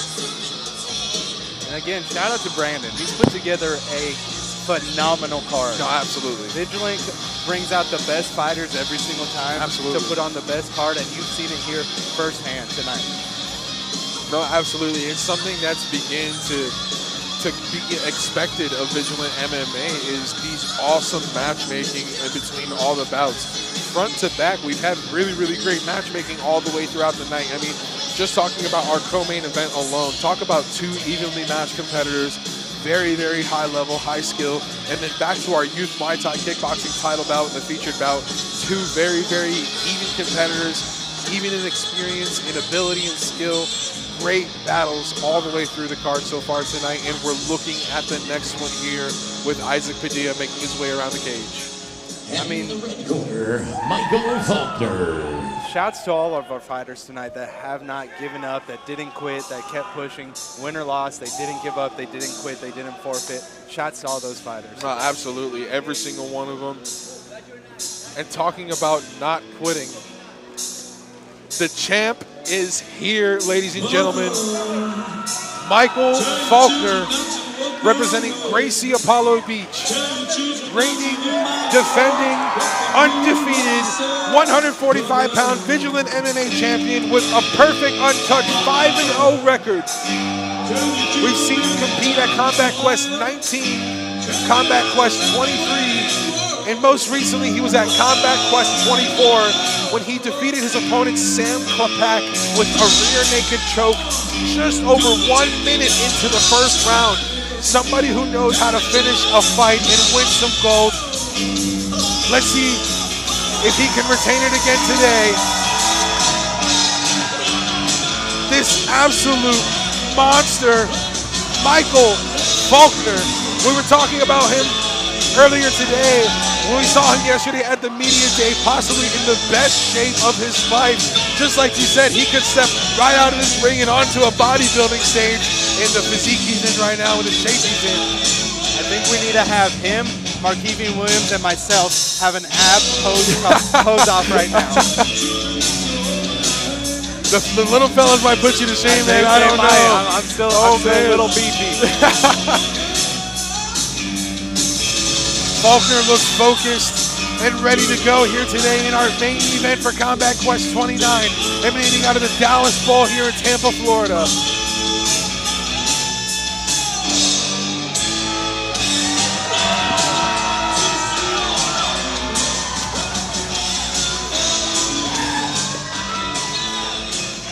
Faulkner making his signature. Ladies and gentlemen, are you ready? It's time to rock this game! This is a title fight, your main event of the afternoon for the 145-pound weight class MMA title.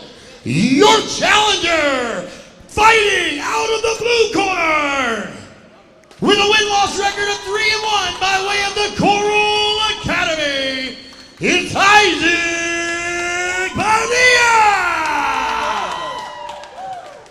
And his opponent, your current champion, with a win-loss record of 5-0, fighting by way of Gracie, the Apollo Beach, it's Michael Faulkner! So we mentioned Your official for this fight will be El Padrino to be 3 rounds and for the title. Michael Faulkner just said good luck to Isaac Padilla. But I mentioned it earlier on in the night. Look at the stare down from Michael Faulkner. If you were to try to create the perfect MMA fighter in a lab, Michael Faulkner's what's coming out of that test tube. And here we go. This is the fight we've been waiting for. Respect. And now it's just time for sport. Faulkner in the blue trunks, Padilla in the red trunks. Nice body kick there. Huge combo landing from Faulkner. Nice side kick. Another nice body kick. Faulkner's really started with controlling the cage. No, absolutely. This is his cage, and Padilla's just big right hand catches Padilla. This could be the beginning of the end. Oh, Padilla. Good takedown. Beautiful takedown attempt, but might have gotten in trouble here. Faulkner has impeccable wrestling. Nice. I think he finally got it. He finally got the takedown. Secured the takedown, but Faulkner has that neck. He left that neck out.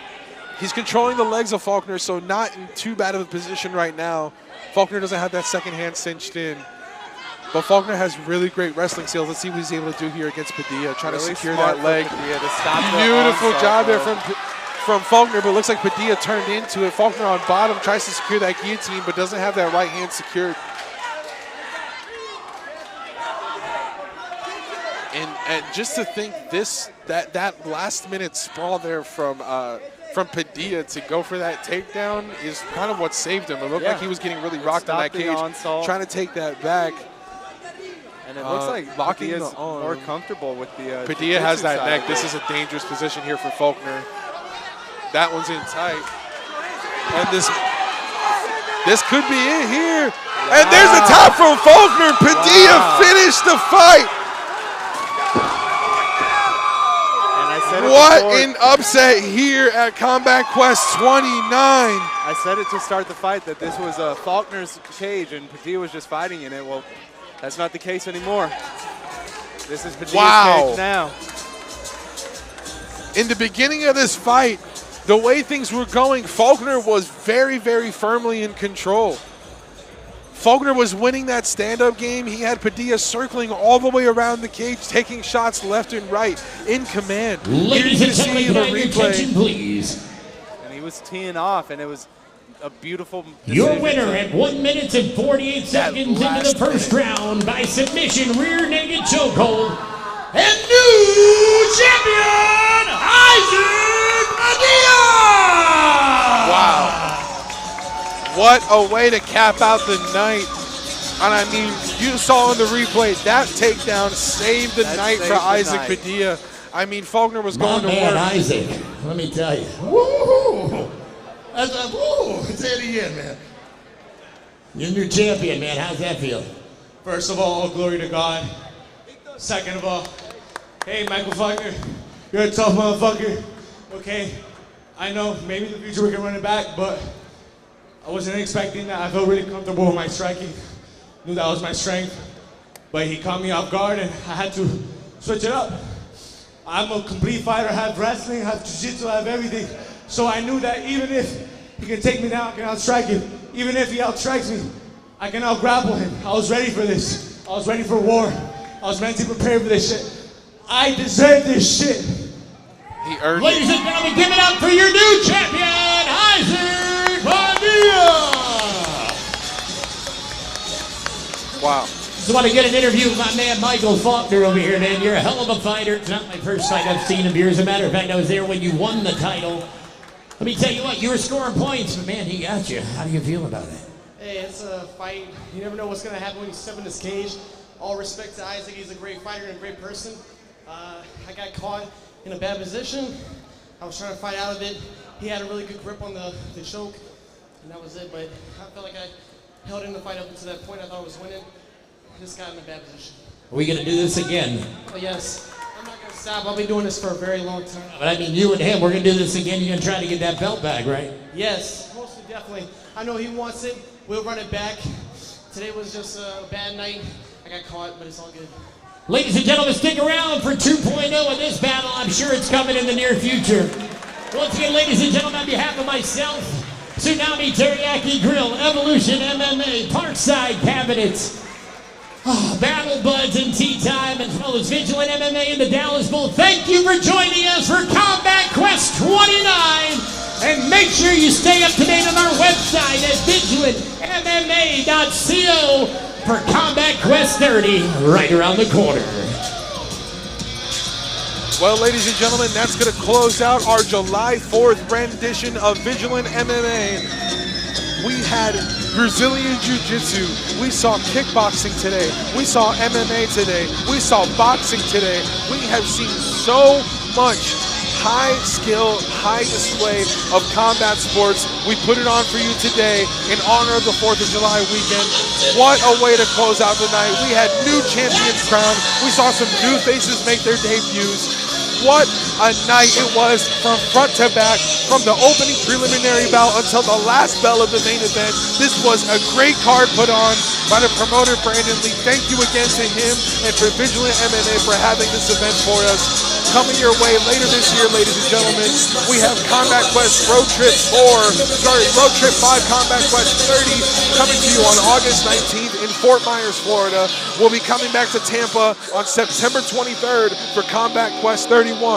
Then in October on the 26th, Combat Quest 32, the birthday bash for Vigilant MMA will be emanating again from the 239 down in Fort Myers.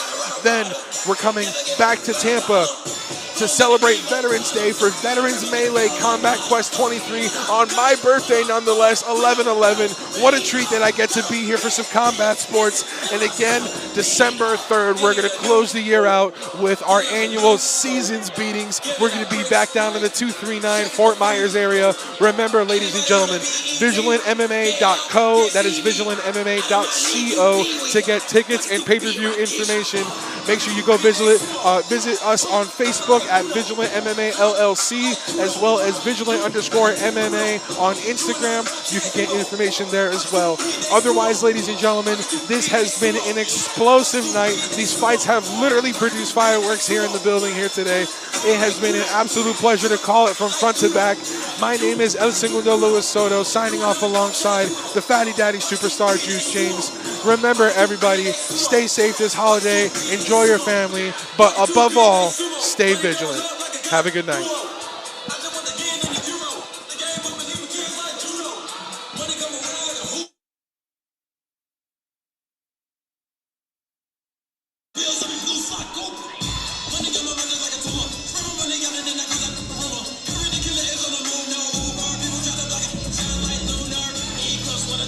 Just wanna pop up the